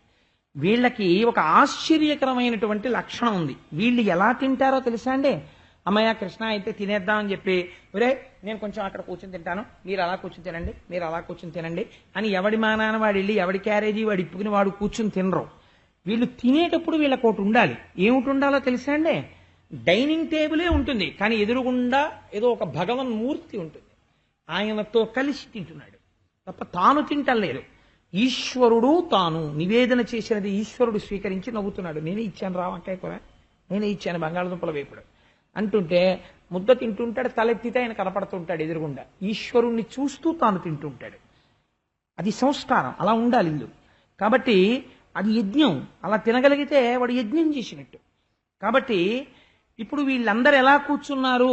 జలజాంత స్థిత కర్ణికంతిరిగిరా సంఘంబులయ్యున్న రేకుల చందంబున కృష్ణునింతిరిగిరా కూర్చుండి వీక్షించుచన్ శిలలున్ పల్లవముల్ తృణంబులు లతల్ చిక్కంబులు పువ్వులాకుల్ కంచంబులుగా భుజించిరటన్ గోపార్భకుల్ భూవరా. ఎందులో తింటున్నాం వాళ్ళకి లెక్కలేదు, ఏమి తింటున్నాం అసలు లెక్కలేదు. వాళ్ళు ఎలా తినాలి? జలజాంత స్థిత కర్ణికంతిరిగిరా సంఘంబులయ్యున్న రేకుల చందంబున కృష్ణునింతిరిగిరా కూర్చుండి వీక్షించుచున్. తామర పువ్వు బాగా ఇలా విచ్చుకుందనుకోండి, రెక్కలన్నీ ఇలా వంగుతాయి చక్కగా, ఒక రేకుకి పైకి ఇలా రేకు అలా విచ్చుకుని మధ్యలో మాత్రం ఆ కర్ణిక నిలబడుతుంది. ఈ కర్ణికకి చుట్టూ రేకులన్నీ విచ్చుకుంటాయి. అలా కృష్ణ కృష్ణ నువ్వు మధ్యలో ఉండు, కృష్ణ నువ్వు మధ్యలో ఉండు కృష్ణ అన్నారు. వీళ్ళందరూ కృష్ణుడి చుట్టూ కూర్చున్నారు. వీళ్ళు తినేటప్పుడు ఎందులో తింటున్నాం వాళ్ళకి అనవసరం, వాళ్ళు గోపాల బాలురు, వాళ్ళకేం శౌచ్యం తెలియదు. వాళ్ళకి తలగడిగితే కాళ్ళు గడగరు, కాళ్ళు గడిగితే తలగడగరు. కాబట్టి వాళ్ళు ఏం చేస్తున్నారు? ఎందులో తింటున్నారు? శిలలు. ఒకడు రాయి ఎట్టుకొచ్చాడు, ఎంత బాగుందో రాయి, దీని మీద తింటాను అక్కడ పెట్టుకున్నాడు. పల్లవముల్, ఒకడు 4 చిగురుటాకులు కోసి ఇచ్చాడు, ఆ 4 చిగురుటాకులు వేసుకున్నాడు, చిగురుటాకుల మీద పెట్టుకున్నాడు. తృణంబులు, ఒకటి కాస్త గడ్డి కోసి ఇచ్చాడు, ఆ గడ్డి ఆ కంచాలనా వేశాడు, దానిలో పెట్టుకున్నాడు. చిక్కంబులు, ఒకడైతే క్యారేజీ తీసుకొచ్చినటువంటి చిక్కాన్ని పరుచుకుని ఆ చిక్కం మీద తినేస్తున్నాడు. లతల్, చెట్లకి అల్లుకున్నటువంటి పెద్ద పెద్ద తీగలలో ఒక తీగ కోశాడు, తీగ కోసి ఆ తీగను చుట్టుకున్నాడు ఒకడు. ఆ లతల్ పువ్వులు, పెద్ద పువ్వు ఒకటి తెచ్చాడు, ఆ పువ్వు అక్కడ పెట్టుకుని పువ్వులో పెట్టుకు తింటున్నాడు వాడు. పువ్వులు, ఆకులు. నాకు చాలా ఇష్టం అండి భాగవతం చెప్పిన వాళ్ళకి ఇదొక ఉత్సాహం ఏర్పడుతుందో ఏమిటో. ఎప్పుడైనా కారులో విశాఖపట్నం వెళితే పెద్ద పెద్ద చెట్లతో ఉంటాయే రోడ్డుకి పక్కన, ఎవ్వరూ దాంట్లోకి వెళ్ళరు. అలాంటి పెద్ద పెద్ద చెట్లు ఉన్నటువంటి వనంలోకి వెళ్ళి కారులో వెళ్ళేటప్పుడే టిఫిన్ చేసుకుని పట్టుకెళ్ళిపోయి ఆ చెట్ల కింద కూర్చుని టిఫిన్ తిన్నామంటే ఎంత ఇష్టం. మొన్న ఒక రోజున మేము లక్ష్మీ పూజలు జరిగిన రోజున మా దొరగారు, మేము, రాయణం గారు ఓ పని మీద 2 కార్లలో వెళ్ళవలసి వచ్చింది విశాఖపట్నం తెల్లారకట్ట. టిఫిన్ చేసేసుకుని ఇంట్లో మేము అందరం కూర్చొని గొల్లలు చల్దులు కుడు చుటాలాగా అందరం కలిసి ఒక పెద్ద సరుగుడు తోటలోకి వెళ్ళి ఆ చెట్ల కింద కూర్చుని టిఫిన్లు తిని చేతులు కడుక్కొని, అప్పుడే ఆకలితో ఉన్న ఒక కుక్క కూడా వస్తుంది అలాగే. అందులో ఉన్న వైశ్వానరాగ్ని, నాలో ఉన్న వైశ్వానరాగ్ని ఒకటే కదా. నేను ఇలా ఒక కబళం పడేస్తే సంతోషంగా తిని, నాకు దానికి ఏమి సంబంధం లేదు, అది ఎక్కడో పాయకరావుపేట అవతల కుక్క, నేను కాకినాడలో నక్క. ఇలా నన్ను చూసి అది తోక ఊపి ఇలా ఇలా చూస్తుంటుంది. మళ్ళీ ఇంకొక పిడచదానికి పడేస్తే అది ఎంతో సంతోషంగా తింటుంటుంది.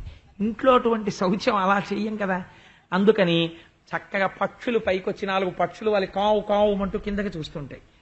ఇవన్నీ చూస్తుండగా ఓ చెట్టు మొదట్లో కూర్చుని కాస్త ఇంట్లో చేసినటువంటి మురంచద్ది తినేసి అది అక్కడ పడేసి, ఒకసారి రుద్రాధ్యాయంలో ఒక మాట అంటారు, హరికేశాయోపవీతినే పుష్టానాం పతయే నమో నమో వృక్షేభ్యో హరికేశాయోపవీతినే. ఈ వృక్షాలు పరబ్రహ్మం. ఇవాళ నేను పరమేశ్వరుడి యొక్క పాదముల దగ్గర కూర్చుని ఈశ్వరుడి పాదముల మీద విస్తరేసుకుని తింటున్నాను. నేను కదిలితే ఆకు చిరిగిపోతుందని ఈశ్వరుడు అలా నించున్నాడు పాదాల మీద, ఆయన పాదాల మీద పెట్టుకు తిన్నాను. ఈశ్వర నమస్కారం అని మళ్ళీ కారెక్కి విశాఖపట్నం వెళ్ళిపోవడం, అదొక గొప్ప సంతోషం. అలా వాళ్ళందరూ కూడా శిలలున్ పల్లవముల్ తృణంబులు లతల్ చిక్కంబులు పువ్వులు ఆకుల్ కంచంబులుగా భుజించి రచటన్ గోపార్భకుల్ భూవర. ఆ గోపార్భకులందరూ కూడా కృష్ణ పరమాత్మతో కలిసి చుట్టూ కూర్చున్నారు. కూర్చుని వాళ్ళు తెచ్చుకున్న పదార్థాలన్నీ వీటిలో పెట్టుకున్నారు. పెట్టుకుని తినడం మొదలుపెట్టారు. తినడం మామూలుగా తింటే వేరు, పోని పెట్టుకున్నదేదో అలా పెట్టుకుని నిశ్శబ్దంగా కూర్చుని ఎవరిది వాళ్ళు తినేసాడు అనుకోండి వేరు. వాళ్ళు ఎలా తిన్నారో తెలుసా అండి? మాటి మాటికి వ్రేలు మడిచి యూరించుచు ఊరగాయలు తినుచుండునొకడు. ఒకడు ఆవకాయి మాగాయి తొక్కుడు పచ్చడి తెచ్చాడు. నేను 3 పచ్చళ్ళు తెచ్చుకున్నాను, ఒక్కొక్కళ్ళ ఇంట్లో ఊరగాయ గుమగుమలాడిపోతుంది. ఇక్కడో ఆవకాయ ముక్క, ఇక్కడో మాగాయ ముక్క, ఇక్కడో తొక్కడి పచ్చడి ముద్ద పెట్టుకుని వాళ్ళు తినడం చిత్రంగా ఉంటుందండి. అసలు ఎడంచె ఈ దూష్యం, పూజ ఎందు కానీ భోజనం నందు కానీ. వాడు ఆ పెరుగు ముద్దోటి తీసుకుని ఆ చల్ది ముద్ద ఎడం చేతిలో పెట్టుకుని అస్తమానం ఆ వేలు దగ్గర ఆవకాయ ముక్క ఇలా చూపించి, ఎవరే నువ్వులు పిండి ఆవకాయ అన్నం అని నాకుతుండను. అలా ఊరించుచూ ఊరగాయలు తినుచుండునొకడు. ఒకడేమో అలా ఊరగాయలు తింటున్నట్టే. ఒకని కంచములోని దొడిసి చెయ్యన మృంగి చూడలేదని నోరు చూపునొకడు. ఒకడేమో ఇలా చూడండి రావురే నా ఆవకాయని ఇలా చూపిస్తుంటే వీడి కంచంలో ఉన్న ఇంకో ఆవకాయ పెచ్చో తొక్కుడు పచ్చడి ముద్దో తీసి గుటుక్క అని మింగేసి, రే నా తొక్కుడు పచ్చడి తినేసావంటే నేనెక్కడ తిన్నాను అని నోరు చూపించేవాటి ఇంకోడు పక్కన ఉన్నవాడు. ఏగురార్గుల చల్దు లెలమి బందిదమాడి కూర్కొని కుడుచునొకడు. వాడేదో పాపం ఇంత గడ్డి విస్తరేసుకుని కొంత చద్దన్నం పెట్టుకుని నేను పచ్చడి ఎట్టుకోవడానికి ఇంకో కొంచెం గడ్డి తెచ్చుకుంటానని 4 పక్కకి వెళ్ళారు. వీడు ఈ 4 చద్దన్నంలోంచి కొంత తీసేసి 5-6 తినవలసినంత ముద్ద నోట్లో కుక్కేసుకుని మింగుడు పడద్దు వాళ్ళు వచ్చేటప్పటికి అని పెట్టుకుని అని తినేస్తున్నాడు. వాళ్ళు వచ్చి ఊరే మా చద్దన్నం తగ్గిపోయింది ఏంట్రా అంటే 5-6 చద్ది వాడు నోట్లో పెట్టుకుని వాడు ఎగురార్గుల చల్దు లెలమి బందిదమాడి కూర్కొని కుడుచునొకడు. ఇన్నియుండగా బంచియుడుటని చెలితనమనుచు బంతెన గుండులాడునొకడు. వీడు చాలా తెలివైన వాడు ఎవడో కానీ ఈ గోపాల బాలుడు వాడన్నట్ట, రే అలా తినకూడదు కదా, నేను బంతెన గుళ్ళు తింటానే అన్నట్ట. అంటే వీడు తెచ్చింది ఏదో తక్కువ అనమాట. అందుకని ఒక్కొక్కడి విస్తరి దగ్గరికి వెళ్ళడం, బంతెనగుళ్ళు రా నీ దాంట్లో కొంచెం నేను తినాలన్నమాట అండం. అక్కడికి వెళ్ళి ఏ లడ్డూయో కొబ్బరుండో వీడి తినేయడం, పక్క విస్తరి దగ్గరికి వెళ్ళడం, అక్కడదో పిసర నోట్లో పడేసుకోవడం, ఇక్కడికి వెళ్ళడం, ఇక్కడదో పిసర నోట్లో పడేసుకోవడం. విశాఖపట్నంలో మా బంధువు ఒక ఆవిడ ఉండేది, అన్నం తినమంటే తినేది కాదు. అందరూ భోజనాలు ఎట్టుకుంటే వాళ్ళ కంచంలో పప్పు ముద్ద వీళ్ళ కంచంలో కూర ముద్ద తినేసేస్తుండేది. అలా బంతిన గుళ్ళు ఆడుతూ, బంతిన గుళ్ళు అంటే అందరి విస్తరలోది కొంచెం తీసుకుని నోట్లో పడేసుకుంటూ ఉండడం. అలా ఒకడు వచ్చి అందరి విస్తరలోది తినేస్తున్నట్ట.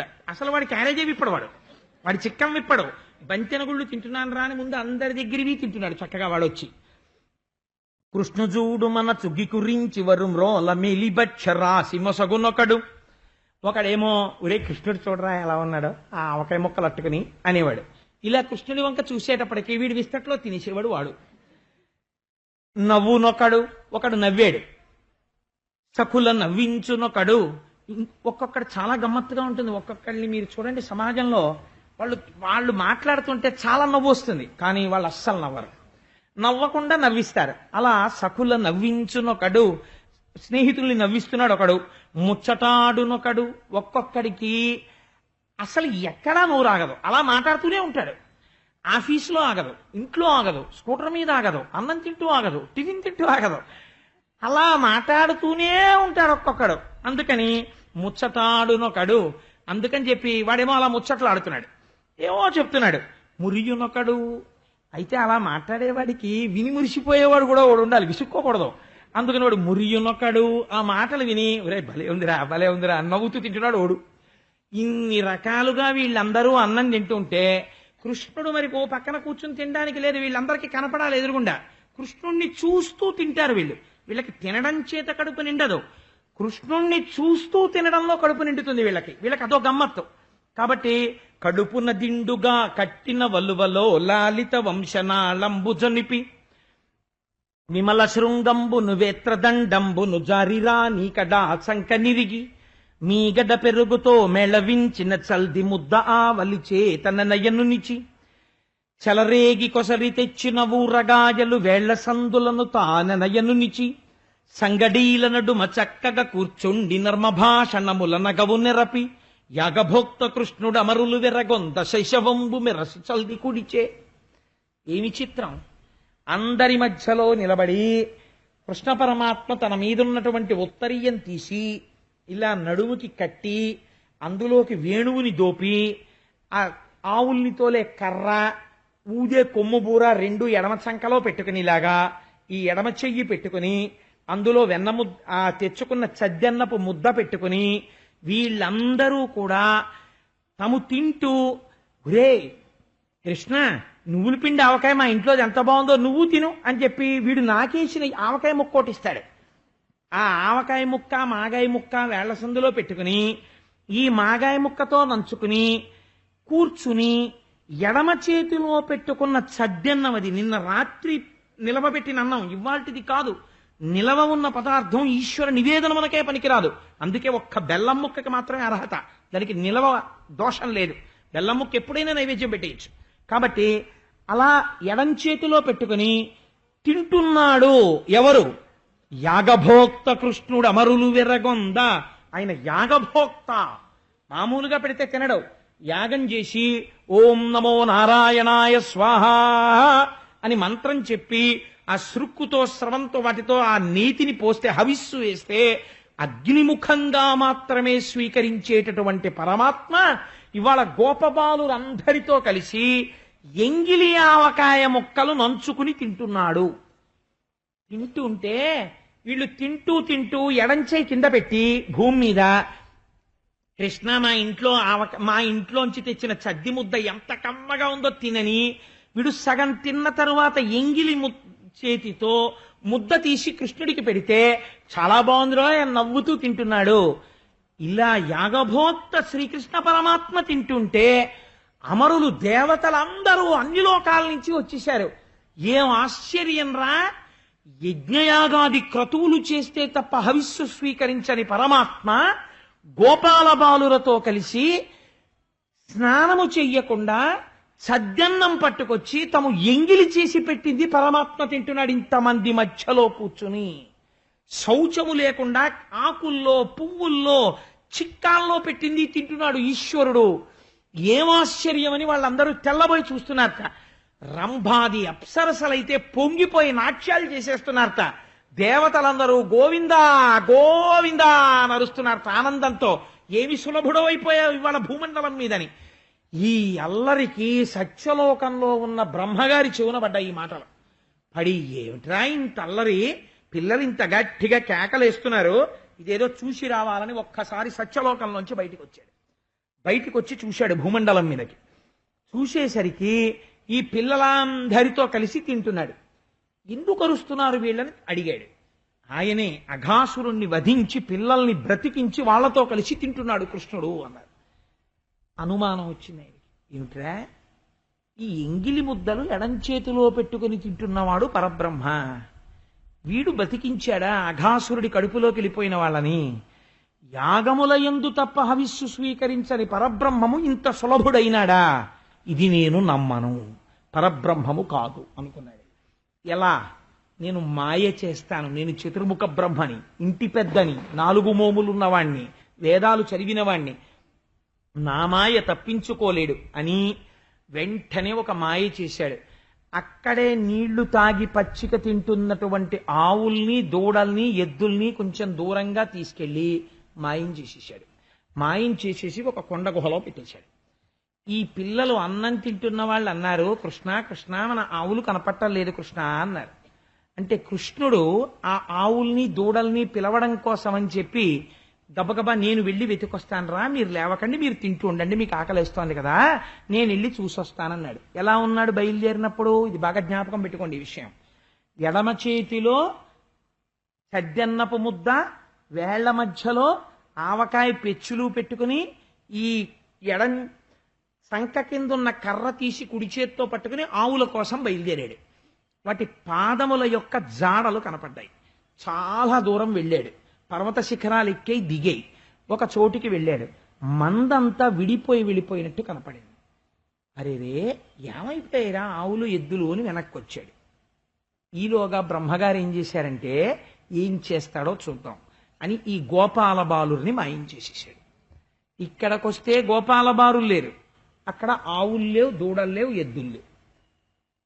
కృష్ణుడు అనుకున్నాడు, సాయంకాలం అయిపోతుంది, ఇంటికి వెళ్ళిపోవాలి. ఇప్పుడు నేను వెళ్ళగానే ఆ తల్లులందరూ వచ్చి మా పిల్లలేవి, మా ఆవులేవి, మా ఎద్దులేవి, మా దూడలేవి అంటారు. ఏమైపోయాయి ఇవన్నీ అని ఒకసారి దివ్య దృష్టితో చూశాడు. పిల్లడైన ఆయన పరబ్రహ్మం కదా. చూస్తే తన కొడుకే చతుర్ముఖ బ్రహ్మగారు, తన నాభికమలంలోంచి పుట్టిన వాడికే మోహబుద్ధి పుట్టింది ఇవాళ. తన మీద మాయ చేశాడని తెలుసుకున్నాడు. ఓ చిరునవ్వు నవ్వాడు. నేను మాయ చెయ్యడం ఎందుకు, దాచుకున్నాడు కదా ఆవుల్ని దూడల్ని ఎద్దుల్ని పిల్లల్ని, దాచుకుంటే నేనేమి చేస్తానో ఇప్పుడు చూసి తెలుసుకుంటాడు అనుకున్నాడు. అనుకుని తానే ఒక్కసారి సంకల్పం చేశాడు. ఎన్ని ఆవులు వచ్చాయో అన్ని ఆవులు అయిపోయాడు. ఒక్కసారి సంకల్పం చేశాడు, అన్ని ఎద్దులైపోయాడు. సంకల్పం చేశాడు, దూడలైపోయాడు. సంకల్పం చేశాడు, గోపాల బాలురు అయిపోయాడు. అన్నీ తానే ఇన్నైపోయాడు. కర్రములు పదములున్ శిరంబుల్ అవలగ్నంబుల్ ముఖములున్ భుజాంతరముల్ ముక్కులు కందులున్ శ్రవణముల్ దంతముల్ దండనాంబర సర్గ్వేణు విషాణ భూషణ వయోభాషాకుణాఖ్యాన తత్పరతల్ విడ్వడకుండ దల్చి విభుడా వత్సర్భ కాకారముల్. వాళ్ళు పట్టుకున్న కర్రలైపోయాడు, ఉట్లైపోయాడు, గిన్నెలైపోయాడు, మిగిలిపోయిన సద్దన్నపు మెతుకులైపోయాడు, ఉండిపోయిన పచ్చడి ముద్దలైపోయాడు. ఆవులైపోయాడు, దూడలైపోయాడు, వాళ్ళ కాళ్ళు అయిపోయాడు, చేతులైపోయాడు, తలలైపోయాడు, కళ్ళైపోయాడు, చెవులైపోయాడు, ముక్కైపోయాడు. ఏ పిల్లలు ఎలా మాట్లాడతారో అలా అయిపోయాడు. తనని తోలుకుని అన్నిటితో కలిసి వెళ్ళిపోతున్నాడు. అన్నిటితో కలిసి వెళ్ళిపోయాడు బృందావనానికి. ఇంటికి వెళ్ళిపోయాడు. మరలు పుమనియడు కర్తయు మరలించు కుమారకులు మరలెడి క్రేపుల్ పరికింప దానయ్యై హరి మరలంచ నెలీల తోడ మందకున్న ధిపా. నడవండి హై అంటున్న పిల్లలు తని, హై అన్నప్పుడు నడుస్తున్న దూడలు తని, కొడుతున్న కర్రలు తని, పెట్టుకున్న చిక్కాలు తనే, మిగిలిపోయిన అన్నపు మెతుకులు తనే, పచ్చడి ముద్దలు తానే, కృష్ణుడు తానే వెళ్ళిపోయాడు. వెళ్ళిపోతే ఒక్కొక్క తల్లి దగ్గర ఒక్కొక్క పిల్లడు ఒక్కొక్కలా ప్రవర్తిస్తాడు. అందరు పిల్లలు ఒకలా ప్రవర్తించారు. ఒక్కొక్కళ్ళకి ఒక్కొక్క బలహీనత ఉంటుంది, ఒక్కొక్కళ్ళకి ఒక్కొక్క బలం ఉంటుంది. ఒక్కొక్కడు పెరట్లోకి వెళ్ళి కాళ్ళు కడుక్కుని వస్తాడు. ఒక్కొక్కడు వెడుతూనే ఆ చెప్పులు ఎలా ఎగరేస్తాడంటే అవి ఇలా ఎగిరి కింద పడతాయి. అలా ఎగిరి కింద పడిపోయేటట్టు ఆ కర్ర అక్కడ బారేశాడు, చెక్క ఇక్కడ బారేశాడు. వాడు పరిగెత్తుకుంటూ లోపలికి వెళ్ళిపోయి అమ్మ అంటూ అమ్మ దగ్గరికి వెళ్ళిపోయాడు. ఏ తల్లులకే బాలకు లేతెరగున తిరిగి ప్రీతి కలిగింతురుము, నా తల్లుల కాబాలకు లాతెరగున ప్రీతి చేసి రవనీనాథ. ఇంతకుముందు ఏ తల్లుల దగ్గర ఏ పిల్లలు, ఏ దూడలు, ఏ ఆవులు, ఏ ఎద్దులు ఎవరి దగ్గర ఎలా ప్రవర్తించాయో అలా ప్రవర్తించాడు ఒక్క కృష్ణుడే. ఆ తల్లిదండ్రులు గోపాల బాలురు గోపకాంతలు చూసి మా పిల్లడే అనుకుని మురిసిపోయి ఈ పిల్లలందరినీ కూర్చోపెట్టుకుని పాలిస్తున్నారు, భోజనాలు పెడుతున్నారు. రోజు ఆవుల్ని దూడల్ని తీసుకుంటున్నాడు, బృందావనానికి వెళ్ళిపోతున్నాడు. మళ్ళీ ఆవుల్ని దూడల్ని తీసుకుంటున్నాడు, ఇంటికి వెళ్ళిపోతున్నాడు. బ్రహ్మగారు ఈ ఆవుల్ని దూడల్ని తీసుకెళ్లి గుహలో పెట్టాడు, గోపాల బాలుని తీసుకెళ్లి గుహలో పెట్టాడు. ఈలోగా త్రుటికాలం అయింది. ఇలా కనురెప్ప వేసినంతసేపు 1 సంవత్సరం బ్రహ్మగారికి త్రుటి అంటే. సంవత్సరం అయిపోయిన తర్వాత కృష్ణుడు ఏం చేస్తున్నాడో అని అట్నుంచి తల తిప్పిటి చూశాడు. అవే ఆవులు, అవే దూడలు, అవే గోపాల బాలురు, ఆ కృష్ణుడు ఇక్కడున్నాడు. ఏమిట్రా దాచాను కదా అని ఇటు చూశాడు. వాళ్ళందరూ ఇక్కడే ఉన్నారు గుహలో. ఇటు చూశాడు, అటే ఉన్నారు. ఇప్పుడు ఎవరిని మాయ చేద్దాం అనుకున్నవాడో వాడు మాయలో పడ్డాడు. ఇప్పుడు ఇదేమిటి అని ఆయనకు అనుమానం వచ్చింది ఆశ్చర్యంగా. బ్రహ్మ పంపున కాని పుట్టదు జగమున్, బ్రహ్మ నేను సృజింపక ఏ బ్రహ్మమందు సృజింపబడే గోవత్స బాల కదంబము, అది ఒక్కటే బ్రహ్మము చూడగన్. ఆయన అన్నాడు బ్రహ్మ నేనే సృజించాలి. సృష్టికర్త అంటే ఎవరు? చతుర్ముఖ బ్రహ్మ. కాబట్టి నేను సృష్టిస్తాను ప్రాణులనన్నింటినీ. నేను సృష్టించిన ఆవులు, నేను సృష్టించిన దూడలు, నేను సృష్టించిన గోపాల బాలురు ఇక్కడే ఉన్నారు. మళ్ళీ ఇవే ఆవులు, ఇవే దూడలు, ఇవే పిల్లలు అక్కడ ఉన్నారు. అంటే నేను కాకుండా ఇంకో బ్రహ్మ ఎవడైనా ఉన్నాడా? ఇప్పుడు దాచిన వాడికి అనుమానం వచ్చింది, తను కాకుండా ఇంకో బ్రహ్మ ఎవడైనా తన పదవిలోకి వచ్చేసాడా? తన పదవి ఊడిపోయిందా? అసలు వాడు ఎవరైనా సృష్టించేస్తున్నాడా? ఇది ఎలా జరిగిందని వెనక్కి తిరిగి తన సింహాసనం చూసుకున్నాడు. Seat is vacant as it is. అలాగే ఉంది చతుర్ముఖ బ్రహ్మగారి సింహాసనం. కాబట్టి ఎవరు లేరు ఆ పోస్ట్లో, తనే ఉన్నాడు. కాబట్టి తను సృష్టించాలి. ఇదేంటి మరి ఎవరు సృష్టించాడు ఆలోచించాడు. గుర్తొచ్చింది. నన్ను కూడా సృష్టించిన వాడెవడో వాడు పరబ్రహ్మ. వాడే ఎవడి నాభికమలంలోంచి నేను పుట్టానో వాడు చిన్ని కృష్ణుడుగా ఉన్నాడు. నేను వీడి మాయ ముందు నా మాయ వేశ తుత్తురియలైపోయింది. అమ్మా తెలుసుకోలేకపోయాను రా అనుకున్నాడు. అనుకోగానే ఒక్కసారి మోహబుద్ధి విడిపోయింది. ఇప్పుడు ఆ చిన్ని కృష్ణుణ్ణి చూద్దామని, పరబ్రహ్మాన్ని చూద్దామని అటు చూశాడు. చూసేసరికి ఆవులలో, దూడలలో, ఎద్దులలో, పిల్లలలో, కృష్ణుడిలో, బలరాముడిలో, అందరిలో 4 భుజములతో శంఖచక్ర గదా పద్మములను పట్టుకుని పట్టు పీతాంబరాలతో, శ్రీవత్సంతో, కౌస్తుభమణితో, వనమాలతో, కిరీటంతో, పెద్ద పెద్ద కుంతలములతో వెలిగిపోతున్నటువంటి పరబ్రహ్మము అనేకముగా దర్శనమిచ్చాడు. ఇన్ని కాంతిపుంజములను చూసి ఆయన అయోమయంలోకి వెళ్ళిపోయాడు. ఇంకా ఎదురుగుండా ఉన్నవి చూడలేని స్థితికి వెళ్ళిపోయి అసలు బుద్ధి అపభ్రంశమైపోయి తానెవరో మర్చిపోయాడు. అసలు నేనెవరు, వీళ్ళెవరు, నేను ఏం చేశాను, నాకేం కనపడుతోంది, ఎందుకు ఇలా అయిందని కళ్ళు మూసుకుని ఆలోచించాడు. నా మాయ దేని మీద పని చెయ్యదో దాని మీద మాయ కమ్మే ప్రయత్నం చేశాను అనుకున్నాడు. అనుకుని గబగబా స్వామి నేను చూడగలిగినట్టు కనపడు అన్నాడు. ఇప్పుడు ఎలా కనపడ్డాడు?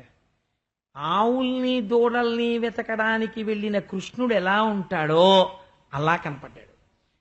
ఇలా కనపడ్డానికి ముందు ఈ లీల గ్రహించిన వాడు ఒక్కడే ఉన్నాడు. బలరాముడు ఒక్కడే కనిపెట్టాడు. ఆవులు, దూడలు, పిల్లలు, తల్లిదండ్రులు ఇంత ప్రేమతో, రెట్టించిన ప్రేమతో ఎందుకుంటున్నాయి? ఏదో తేడా జరిగిందని తమ్ముడిని అడిగాడు. రోజున చెప్పేశాడు, నేనే అన్నయ్యా, ఇలా అయిపోయాను, ఇవన్నీ నేనే అన్నాడు. కాబట్టి యథార్థంగా నేను ఒక మాట చెప్పనండి, ఇప్పుడు ఈ సభంతా ఎవరు? కృష్ణుడే. ఇన్ని మూర్తులుగా ఉన్నవాడెవరు? వాడొక్కడే ఉన్నాడు. అద్వైత సిద్ధిని ఆవిష్కరిస్తున్నారు. అందుకే ఈ లీల పరమోత్కృష్టమైన లీల అంటారు. కౌమార పౌగండ లీల అని. ఇది వింటే సామాన్యమైన ఫలితం కాదండి. దీనికి ఫలస్థుతి ఏమని చెప్పారో తెలుసా? కోరుకున్న కోరిక తీర్చేస్తాడని చెప్పారు ఈ లీల వింటే. నేను చెప్పడానికి యోగ్యుడను అని అనుకున్నవారు ఎంతమంది ఉంటే అంతమంది కూడా ఇవాల్టి రోజు ఉపన్యాసం పూర్తయిన తర్వాత ఇలా బయలుదేరి కృష్ణ పరమాత్మ దర్శనం చేసుకుని ప్రదక్షిణంగా ఇలా బయటికి వెళ్ళండి. ఇంత గొప్ప లీల విన్న తర్వాత కృష్ణ దర్శనం చెయ్యకుండా వెళ్ళిపోవడం అంతకన్నా అవివేకం, అంతకన్నా అజ్ఞానం ఇంకొకటి ఉండదు. దానికి తగిన ఏర్పాట్లు కూడా చేసేసారు ఆలయంలో. మీరు చురుకుగా వెళ్ళిపోవచ్చు. అజ్ఞానం ఇంకొకటి ఉండదు. దానికి తగిన ఏర్పాట్లు కూడా చేసేసారు ఆలయంలో. మీరు చురుకుగా వెళ్ళిపోవచ్చు. ఆకారమునకు ప్రదక్షిణం చేసి వెళ్ళిపోయినట్టు అవుతుంది. ఒకవేళ ఎవరైనా పెద్దలు అలా చెయ్యలేని వారు ఉంటే వారి యందు నేను చెప్పిన మాట అనువర్తింపబడదు. వారు మానసిక నమస్కారం చేసి వెళ్ళవచ్చు. ఓపికన్నవాడెవరో లేనివాడెవడో ఇక్కడే ఉండి చూడగలిగిన వాడు ఉన్నాడు. వాడి నుంచి మీరు తప్పుకోలేరు. కాబట్టి ఇప్పుడు చతుర్ముఖ బ్రహ్మగారు ఆ కృష్ణ పరమాత్మ దగ్గరికి వచ్చారు. వచ్చి ఆ హంసవాహనం మించి స్వర్ణదండం కింద పడిపోయినట్టుగా పడిపోయాడు. పడిపోయి స్తోత్రం చేద్దాం అనుకుంటున్నాడు. ఎవరిని? సద్ది ముద్ద చేత్తో పట్టుకున్నటువంటి కృష్ణుణ్ణి. నోట మాట రావట్లేదు, కంఠం గాద్గదిగతం అయిపోతోంది. ఇలా లేస్తున్నాడు, చూస్తున్నాడు, మళ్ళీ ఇలా పడుతున్నాడు. పోనీ మనలా ఇలా పడితే సరిపోతుంది ఏమిటి బ్రహ్మగారికి? అలా కుదరదు.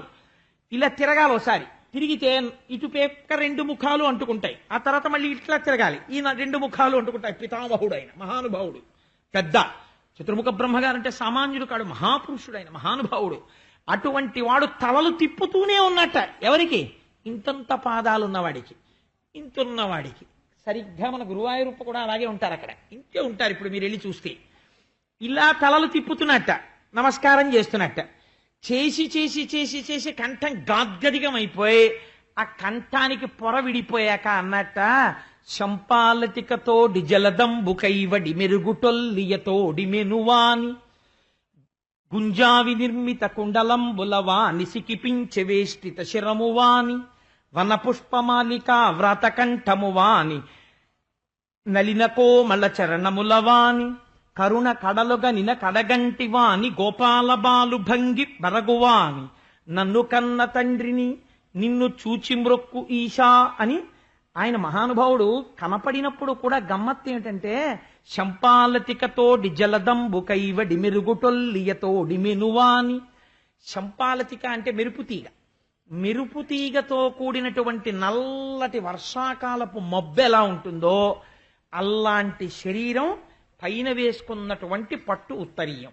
శంపాలతికతోడి జలదంబుకైవడి మెరుగుటొల్లియతోడి మెనువాని.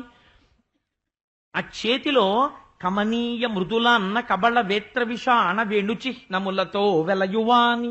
ఏమి శ్లోకం, ఎటువంటి పద్యరచన చేశారండి పోతన గారు. నిజంగా లైవ్ టెలికాస్ట్ ఇచ్చారు. కమనీయ మృదుల అన్న కబళ వేత్ర విషాణ. ఈ ఎడమ చేతిలో సద్యన్నపు పెరుగన్నపు ముద్ద ఉంది, ఈ ఎడమ సంకలో కొమ్ము బూర ఉంది, చేతిలో కర్ర ఉంది, కట్టుకున్న పీతాంబరం ఉంది. చక్కగా ఆ ఇంకా ఆ దూడల్ని వెతకడానికి వెడుతున్నప్పుడు ఉన్నటువంటి ఊరగాయ ముక్కలన్నీ వేళ్ల మధ్యలో ఉన్నాయి. కమనీయ మృదుల అన్న కబళవేత్ర విషాణ వేణుచిహ్నములతో వెలయువాని. ఆ దట్టిలో దోపుకున్న వేణు ఉంది. వీటితో పాటుగా గుంజావి నిర్మిత కుండలంబులవాని సికిపించ వేష్టిత శిరమువాని. ఆ ఏనుగు దంతంతో చేయబడినటువంటి కుండలములు పెట్టుకున్నట్టయినా వాళ్ళ అమ్మకి గొప్ప ఏనుగు దంతంతో చేశారని చెప్పి ఆ కుండలములు పెట్టేది. ఆ కుండలాలు పెట్టుకున్నాడు. చక్కటి నెమలి కోటి పెట్టుకున్నాడు. ఆ నెమలీకి పెట్టుకున్నటువంటి కృష్ణ పరమాత్మ వన పుష్పమాలిక వ్రతకంఠమువాని నలినకో మల్ల చరణములవాని. అరణ్యములో దొరికేటటువంటి పద్మములతో కూడినటువంటి పెద్ద తీగను ఒక దాన్ని దండ కింద మెళ్ళో వేసుకున్నట్ట. అటువంటి కృష్ణుణ్ణి. ఎంతంత పాదాలున్నవాణ్ణి, ఇంకింటి పాదాలున్నవాణ్ణి. నలిన కోమల చరణములవాని. పాదరక్షలు కూడా లేకుండా తిరుగుతున్నటువంటి మట్టి కొట్టుకుపోయిన కాళ్లతో ఇంతంత పాదాలున్నవాణ్ణి. కరుణ కడలగొనిన కడగంటవాని. ఆ కంటికి చివర చూపులలో అపారమైన వాత్సల్యం ఉన్నవాణ్ణి. గోపాల బాలు భంగి బరగువాని. గోపాల బాలుళ్ళా తిరుగుతున్నవాణ్ణి. నగు మొగంబువాని. నన్ను కన్న తండ్రిని నిన్ను భజింతు మొక్కి స్తుతింతు వేట్కా అని మహానుభావుడు. నువ్వు నాకు ఇలా కనపడుతున్నావయ్యా, నవ్వు ముఖంతో కనపడుతున్నావని కృష్ణుడి యొక్క పాదముల మీద పడి నమస్కరించి స్తోత్రం చేశాడు చిత్రముఖ బ్రహ్మగారు ఆ రోజున. ఎంత చిత్రమైన మాట అన్నాడంటే, ఈశ్వర నువ్వు మనస్సుకి వాక్కుకి అందేటటువంటి వాడివి కావు. ఈ బ్రహ్మాండములన్నీ నిండి నిబిడీకృతమైపోయిన వాడివి. ఎన్ని బ్రహ్మాండాలున్నాయో తెలియదు అసలు ఈ విశ్వంలో. ఆ బ్రహ్మాండములన్నీ కూడా నీ శరీరమున కంటుకున్నటువంటి ధూళిరేణువులు. అంతటి విరాట్ స్వరూపం ఉన్నవాడివి. అంతటి పరమాత్మవి నా చిన్ని మనస్సులో నువ్వు ఎలా ఇముడుతావు? నేను ఇముడ్చుకోగలనా? నీ గురించి నేను స్తోత్రం చెయ్యగలనా? మనకి ఒక సామెత ఉంటుంది తెలుగులో, పుట్టి బుద్ధి ఎరిగి నాకు ఎన్నడూ తెలియదండి అంటారు. బ్రహ్మగారు చెప్పాడు ఈ మాట కృష్ణుడి దగ్గర. ఏమనో తెలుసా అండి? పుట్టితి బుద్ధి ఎరింగితి పుట్టించితి జగము సగము ఓయను బ్రాయం. ఇట్టి వినూతన సృష్టుల పుట్టుట లేదు ఔరా ఇట్టి భూమిలే భూమిన్. స్వామి పుట్టి బుద్ధిరిగి నేను పుట్టి ఎన్నేళ్లయిందో ఆయన కనురెప్ప ఇలా వేసి ఎత్తితే సంవత్సరం అయింది అప్పటికి. అలాంటి వాణ్ణి నేను పుట్టి బుద్ధిరిగి నా జీవితంలో సగం కాలం అయిపోయింది. అంటే ఎంత పెద్దవాడో చతుర్ముఖ బ్రహ్మగారు, ఎంతమంది వచ్చి వెళ్ళిపోవడం చూశాడో. ఇప్పటి వరకు స్వామి నేను సృష్టి చెయ్యడమే కానీ ఇంకొకడు సృష్టి చెయ్యడం నేను చూడలేదు. అందుకని మోహానికి గురైపోయాను, నేనే సృష్టి చేసేవాడినని. నిన్ను చూసి ఇంత చిన్న పిల్లవాడివి, నువ్వు పరబ్రహ్మం ఏమిటి అనుకున్నాను. ఆవుల్ని దూడల్ని దాచేశాను. చూసావా, పుట్టి బుద్ధిరిగి నాళ్ళకి నాకు బుద్ధి వచ్చింది ఇంత వయస్సు అయిపోయిన తర్వాత. ఏమి ఆశ్చర్యం స్వామి ఇవాళ. కానీ నా కంటితో నేనేం చూశానో తెలుసా? నేను చేసిన సృష్టికి ప్రతి సృష్టి చెయ్యడాన్ని నా కళ్ళతో చూశాను. నేను దాచిన ఆవులు దూడలు అక్కడున్నాయి, నువ్వు చేసిన ఆవులు దూడలు ఇక్కడున్నాయి. ఇంత పెద్దవాడిని నేను తెల్లబోయేటటువంటి సృష్టిని ఇంత చిన్న పిల్లవాడివి చేశావు. కానీ ఇంత చిన్న పిల్లవాడిలా కనపడుతున్న నీనాభికమలంలోంచి నేను పుట్టాను. ఏమి చిత్రం! నేను పెద్దవాళ్ల తాతలా కనపడుతున్నాను, నువ్వు మనవడిలా కనపడుతున్నావు. కానీ నువ్వు తండ్రివి, నేను బిడ్డని. లోకం నమ్ముతుందా? ఈ భిన్నత్వంలో ఉంది ఈశ్వరతత్వం. ఏమి ఆశ్చర్యం తండ్రి! ఇట్లా చూడగడం ఎవరికైనా చెల్లుతుందా? నాకు చెల్లింది. నేను ఇవాళ నీ బిడ్డడనై నీ పాదముల దగ్గర కూర్చున్నాను, నువ్వు బిడ్డడిలా కనపడుతున్నావు. నేను వేదములు చదువుకున్న వాళ్ళ 4 ముఖాలతో ఉన్నాను, చేతకాని వాళ్ళ వెన్నముద్ద ఎడంచేత్తో పట్టుకుని నువ్వున్నావు. చాలా చదువుకున్న వాళ్ళ హంసవాహనం మీద నేనొచ్చాను, కాళ్ళకి చెప్పులు లేకుండా నువ్వు తిరుగుతున్నావు. నేను ఇన్ని తెలుసున్నవాణ్ణి నేను అనుకుంటున్నాను, ఇన్ని తెలుసున్నవాణ్ణి మోహ పెట్టడం తెలుసున్నవాడివి నువ్వు అయి కూర్చున్నావు. ఏం ఆశ్చర్యం తండ్రి! పుట్టి బుద్ధెరిగి ఇన్నాళ్ళకి నాకు బుద్ధి వచ్చింది. నన్ను మాయ చేయగలిగిన వాడు ఎలాగైనా ఉండగలడని నేను ఇప్పుడు తెలుసుకున్నాను. ఇది నా జీవితంలో ఒక గొప్ప ఆశ్చర్యకరమైన ఘట్టం. నేను పొంగిపోతున్నాను అని తారాతుషారసీకర భూరజములకైన లెక్క బుధులిడుదురు భూభారవతీర్ణ కరుడగు నీ రమ్య గుణాలి నిన్న నెరరగణ్య. స్వామి, మంచు పడుతున్నప్పుడు ఆ మంచు యొక్క కణములనన్నింటినీ ఏరి భూమి మీద లెక్క పెట్టచ్చు. ఎవరు లెక్క పెట్టగలరని? మంచు కణాలని తీసి పక్కన పెడితే కరిగిపోతాయి. ఏమో బుధులు. ఆయన ఎంత మాట అన్నాడో చూడండి. నేననలేదు. ఇప్పుడు అహంకారం పోయింది.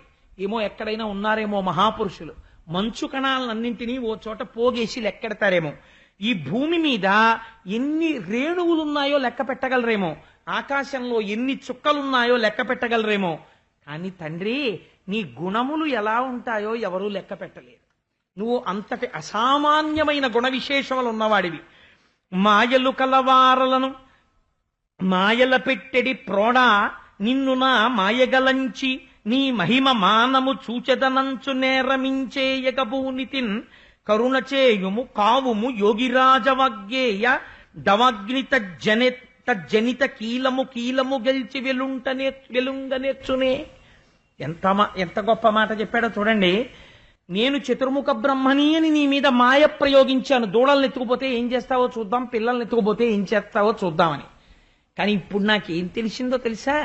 అరణ్యంలో 2 చెట్లు రాపాడి ఒక పెద్ద దావా అగ్ని పుడుతుంది. అరణ్యం అంతా కాలిపోతుంటుంది. కాలిపోతున్నప్పుడు ఇంత పెద్ద అగ్నిహోత్రంలోంచి ఒక అగ్ని కీల పైకి లేస్తుంది. ఒక అగ్ని కీల అలా పైకి లేస్తుంది. ఈ పైకి లేచిన అగ్ని కీల ఈ అగ్నినంతటినీ మోహ పెట్టగలరా? పెట్టలేదు. అది అందులో అంతర్భాగం, ఒక కీల. అలా నువ్వు విరాట్ స్వరూపివై అంతటా నిండిపోయిన వాడవు. అటువంటి నీవు నీ మాయని నా మాయ చేత లెక్క పెట్టి చూద్దామనుకున్నాను. మానము చేయ అంటే కొలమానం లెక్క పెడదాం అనుకున్నాను. కానీ నీ మాయ నా మాయని మింగేసింది. మింగేసి నాకు నా నిజస్వరూపం ఏమిటో బయట పెట్టింది అని ఇక్కడ ఒక గొప్ప మాట అంటాడు. మ్రబ్బు గొలిపి యోగమాయ నిద్రించిన ఓ పరాత్మభూమ యోగిరాజ ఏ తరంగులెన్ని ఎప్పుడెచ్చోట నీహేలెవ్వడెరుగునీశ్వరేశ. మనం సాధారణంగా లోకంలో ఓ మాట అంటుంటాం, వాడు నేను అని ఓ మాట అంటుంటాం. నేను అన్నప్పుడు ఇలా చూపిస్తాం, వాడు అన్నప్పుడు అలా చూపిస్తాం. యోగిరాజా అని ఎవరిని పిలుస్తారో తెలుసా అండి? వాడు నేను అని చెయ్యి ఇలా తిప్పడం చేత కాక వాడని పిలవబడినప్పుడు వాడు నేనన్నప్పుడు ఇలా చూపిస్తాడు. వాడు మళ్ళీ నన్ను చూపించవలసి వస్తే వాడని నన్ను చూపిస్తాడు. వాడు నన్ను వాడంటున్నాడు, నేను వాణ్ణి వాడంటున్నాను. కానీ వాడు వాణ్ణి నేనంటున్నాడు, నన్ను నేనంటున్నాను. నేను నిజమా, వాడు నిజమా? ఎంత గొప్ప మాట అన్నాడో చూడండి బ్రహ్మగారు. ఇప్పుడు నా ఎదురుగుండా వచ్చి మా దొరగారు నించున్నారు అనుకోండి, అదిగో వాడు కోటేశ్వరరావు అంటారు. నేనేమంటాను? నేను కోటేశ్వరరావు అని అంటాను. దొరగారు ఏమన్నారు? వాడు కోటేశ్వరరావు అంటున్నారు. వాడు కోటేశ్వరరావు అని మా దొరగారు అన్నారు అనుకోండి, లేకపోతే ఆయన కోటేశ్వరరావు అంటున్నారు. లేకపోతే పోనీ మా నాన్నగారు వచ్చారనుకోండి, మా నాన్నగారు వాడు కోటేశ్వరరావు అన్నారు, నేను కోటేశ్వరరావు అని నేనన్నాను. నేనంటున్నాను, ఆయన మా నాన్నగారు అంటున్నాను. ఆయన అంటున్నారు వాడు మా అబ్బాయి అంటున్నారు. నేను ఆయన అంటున్నాను, ఆయన నన్ను వాడు అంటున్నారు. ఆయన్ని చూపించుకున్నప్పుడు నేనంటున్నారు, నేను నన్ను చూపించుకుంటున్నప్పుడు నేనంటున్నాను. ఆయన నన్ను ఉద్దేశించినప్పుడు వాడు అంటున్నారు, నన్ను ఉద్దేశించుకున్నప్పుడు నేనంటున్నాను. నేను కరెక్టా, వాడు కరెక్టా? ఒకే పదార్థాన్ని 2 శబ్దములతో చెప్తున్నారు. ఇద్దరూ ఇలాగే చూపిస్తున్నారు. నేను అంటే సరిపోతుందా, వాడు అంటే సరిపోతుందా? నేను ఇలా చూపించి వాడు కోటేశ్వరరావు అన్నాను అనుకోండి, వీడు పిచ్చాడంట. అదేంటి నేను కోటేశ్వరరావు అన్నాను, వాడు కోటేశ్వరరావు ఏంటి? అలా అనుకోండి. ఆ మూర్తి గారిని చూపించి నేను కోటేశ్వరరావు అన్నాను అనుకోండి, మాస్టారు వాక్యం తిరగబడింది, నేను కోటేశ్వరరావు ఆయన మూర్తి గారు అనండి అంటారు. కాదు, నేను అన్నది కరెక్ట్ అన్నాను అనుకోండి, అప్పుడు ఏమనాలో తెలుసా అండి? వాడిని యోగిరాజు అనాలన్నారు. ఎందుకో తెలుసా? అందులో నేనన్న పదార్థం ఏదో అది లోపలుంది, అసలు నేను. ఈ పైది ఫాల్స్ నేను, అబద్ధపు నేను, ఇది ఉండేది కాదు. దీన్ని తొడుక్కుంది. చొక్కాని కోటేశ్వరరావు నా లాల్చీ ఇలా వచ్చింది అనుకోండి, కోటేశ్వరరావు వచ్చేసారు అంటారు కదా మీరు, కోటేశ్వరరావు లాల్చీ వచ్చిందంటారు. ఇది కోటేశ్వరరావు గారి శరీరం. కోటేశ్వరరావు గారు అని పేరు పెట్టుకుని పిలవబడుతున్న నేను అది పేరుకి లొంగేది కాదు. అసలు నామమునకు లొంగని నేను లోపలున్నది. అది ఒకసారి నేననబడుతోంది, ఒకసారి వాడనబడుతోంది. యోగులైన వారు ఎవరు నీ అనుగ్రహాన్ని పొందారో వాడికి వాడుకి నేనుకి రేఖ చెరిగిపోయి ఉన్నది నేనొక్కటే, అందులోనే ఇవన్నీ ఉన్నాయి, సముద్రంలో బుడగల్లా ఉన్నదొక్కటే ఉందంటున్నాడు. అలా అనగలగడం నోటితో అనడం కాదు, నీ అనుగ్రహం ఉన్నవాడే అని దర్శిస్తున్నాడు. కాబట్టి నీ ఎందు భక్తి ప్రధానం. నా ఎందు ఇవాళ ఆ భక్తి చెరిగి మోహం వచ్చింది, కానీ నువ్వు దిద్ది ఉన్నదొక్కటని నిరూపించావు, నా మాయని తీసి. ఈశ్వరా నీకు నమస్కారం అన్నాడు. ఎంత గొప్ప మాట అన్నారండి. ఇది చతుర్ముఖ బ్రహ్మగారి స్తోత్రం అంటే. బ్రహ్మగారు స్తోత్రం చేయబడిన మూర్తిని మనం ఇవాళ దర్శించకుండా వెళ్ళడం ఎంత కృతజ్ఞత చూడండి. ఎటువంటి భావనలు చెప్పారో చూడండి ఆ పద్యాల్లో. దేవా నీ చరణ ప్రసాద కణలబ్ధింగాక లేకున్న బండే వెంటంజను నీ మహామహిమ నూహింపంగ నెవ్వారికిన్ నీవారై చనువారలో ఒకటనై నిన్కొల్చు భాగ్యంబు నాకీవే ఇప్పటి జన్మమందైన ఒండెందైనలో ఈశ్వరా. చతుర్ముఖ బ్రహ్మగారు వరమడుగుతున్నాడు. ఈశ్వర, ఈ భక్తి ఎప్పుడు లోపిస్తుందో జ్ఞానం వైక్లభ్యాన్ని చెందుతుంది. భక్తితో జ్ఞానమును పొందాలి. కాబట్టి ఈ జ్ఞానము ఎప్పుడు నిలబడుతుంది, నేను వాడన్నది చెరిగిపోయి నేనన్న నిజమైన నేను ఇప్పుడు తెలుస్తుంది. భక్తి పరిఢవిల్లినప్పుడు. ఆ భక్తి ఎప్పుడు పరిఢవిల్లుతుంది? నీ పాదముల కంటిన ఒక ధూళికడం నా తల మీద పడితే ఈ జన్మలో వెయ్యమని నేను అడగట్లేదు. నీతో తిరగాలి, నీతో ఆడుకోవాలి, నీతో కలిసి ఉండాలి, భక్తి చెరగని జ్ఞానమై ఉండాలి. నేను తెలుసుకున్న రమణులు ఆశ్రమం బయట కూర్చుంటే, అయా మధుర మీనాక్షి ప్రసాదం, మధుర ప్రసాదం అని చెప్పి తీసుకొచ్చి చేతిలో పెడితే కన్నులకు అద్దుకొని కన్నుల వెంట నీరు కారుతూ ఉండగా అయ్య ప్రసాదం కొడుక్కి అని నోట్లో వేసుకునేవారు. ఎంత గొప్ప భావనండి. అయ్యా కొడుకు రెండు ఉండరు, ఒకటే తేజస్ అయ్యా కొడుకైంది. దీపించు దీపము రెండయ్యు సికి ఒకటయ్యున్, మొన్న భాగవతంలో చెప్పాను కదా మీకు. కాబట్టి సికి ఒకటే, రెండు దీపాల్లా కనపడుతుంది. అలా అయ్య ప్రసాదం కొడుక్కి అంటూ నోట వేసుకునేవారు. భక్తి వదలని జ్ఞానము, ఇది స్థిరీకరణము. భక్తి లేని జ్ఞానం నిలబడదు, భక్తితో జ్ఞానానికి వెళ్ళాలి. కాబట్టి నీ పదరేణువు నా తల మీద పడాలి. ఈ జన్మలో ఇచ్చినా సరే, వచ్చే జన్మలో ఇచ్చినా సరే. ఎవరు అడుగుతున్నారు ఈ మాట? చతుర్ముఖ బ్రహ్మగారు. స్వామి నీతో కలిసి తిరగాలి, నీతో ఉండాలి, నీ సేవ చెయ్యాలి, నాకు అదృష్టమే. అది లేనినాడు ఒక గొప్ప మాట అంటాడు ఆయన. ఆయన అంటాడు, ఎన్నడునైన యోగి విభులెవ్వని పాద పరాగమింతయున్ కన్నులు కానరట్టి హరి కౌగిట చేర్చుచు చెట్టపట్టుచున్ తన్నుచు గుద్దుచున్ తద్దయు కైవడి కూడియాడుచున్ మనన చేయు వల్లవ కుమారుల భాగ్యము వింత యొప్పునే.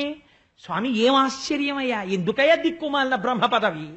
వీళ్ళందరూ గోపబాలురికి నీ గురించి తెలియదు, నువ్వు పరబ్రహ్మం అని తెలియదు. తెలియకపోతేనే ఎన్నడునైన యోగి విభులెవ్వని పాదపరాగమింతయున్ కన్నులు కానరట్టి హరి.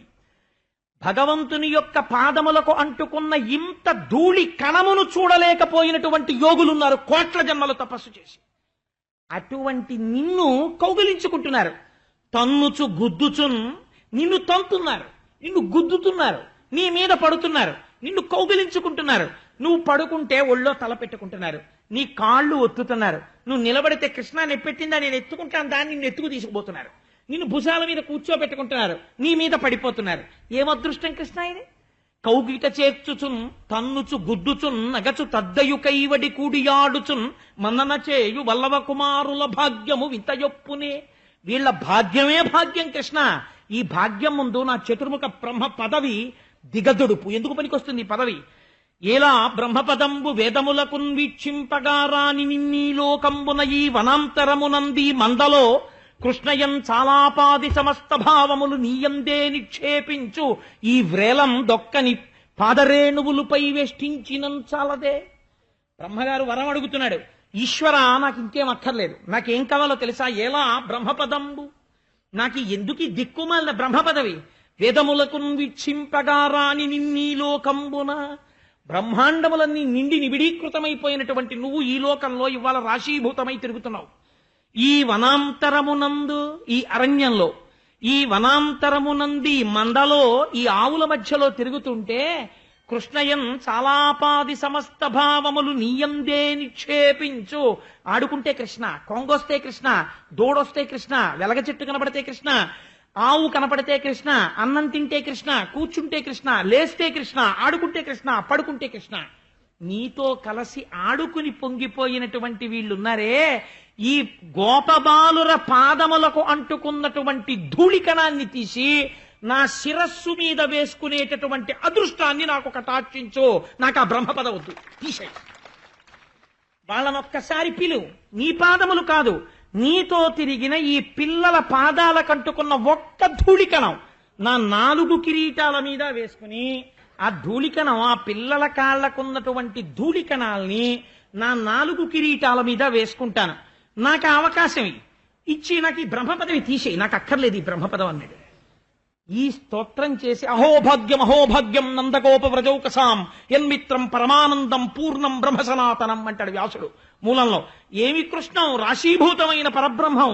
ఇటువంటి పరబ్రహ్మంతో కలిసి తిరిగి ఆడుకుని ఆ పాదాలకున్న ధూళి వేసుకుని యజ్ఞం చెయ్యక్కర్లేదు, యాగం చెయ్యక్కర్లేదు, ఇక్కడే కృష్ణుడితో కలిసి ఉండి తింటూ, ఆయనకి పెడుతూ, ఆయన ఎంగిలి మనం తింటూ ఏమి సార్థకత పొందారయ్యా కృష్ణ, ఎంత పుణ్యం చేశారయ్యా ఈ గోపాలబాలురు.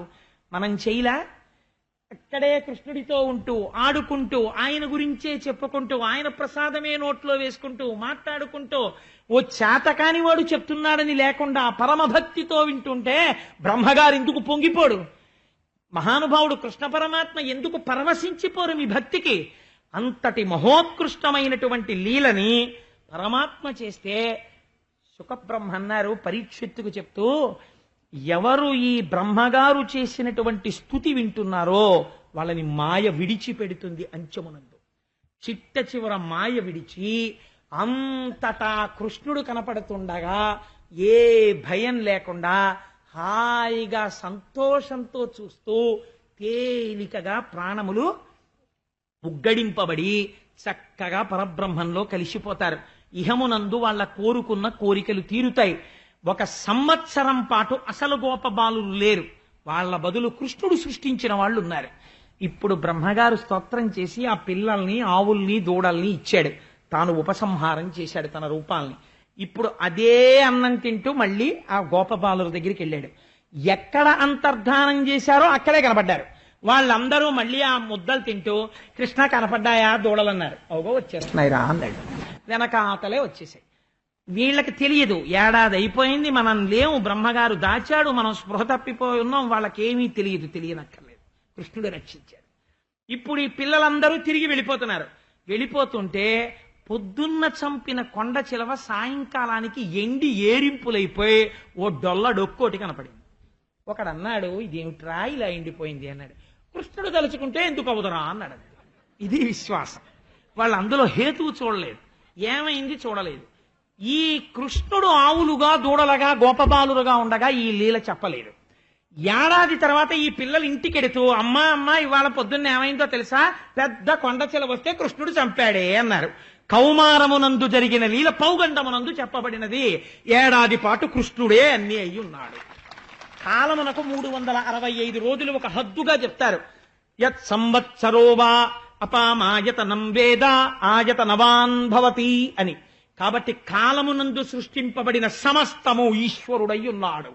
ఇప్పుడు ఇంత బ్రహ్మాండములు నిండిపోయి ఇన్ని రూపములుగా ఉన్న కృష్ణుణ్ణి మీరు రాశీభూతమైన కృష్ణుడిగా గురువాయూరప్పగా అక్కడ దర్శనం చేసి పొంగిపోయి ఒక్కసారి ప్రదక్షిణం చేసి బయటికెడితే ఎన్ని కోట్ల జన్మల తర్వాత బహుశా మనకి ఈ అదృష్టం వచ్చి ఉంటుంది. ఇవాళ సిద్ధాన్నం అమృతభాండం చేతిలో పట్టుకోమంటే లేదు లేదండి నాకు పనుంది వెళ్ళిపోతాను, నేను అమృతభాండం చూడను, నేను నోట్లో వేసుకోను అనగలిగినటువంటి వాడు ఉంటాడా ప్రపంచంలో?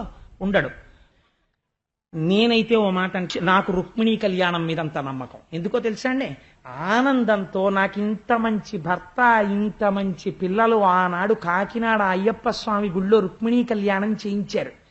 దానివల్ల నేను ఇలా ఉన్నానని ఆ ఆడపిల్లలు పొంగిపోయి కాకినాడ వచ్చి ఒక్కసారి అయ్యప్ప స్వామి గుడికొచ్చి నమస్కరించి వెళ్ళిపోతే మనుష్యులుగా పుట్టినందుకు మనం ఒక గొప్ప ప్రయోజనం చేసినట్టు.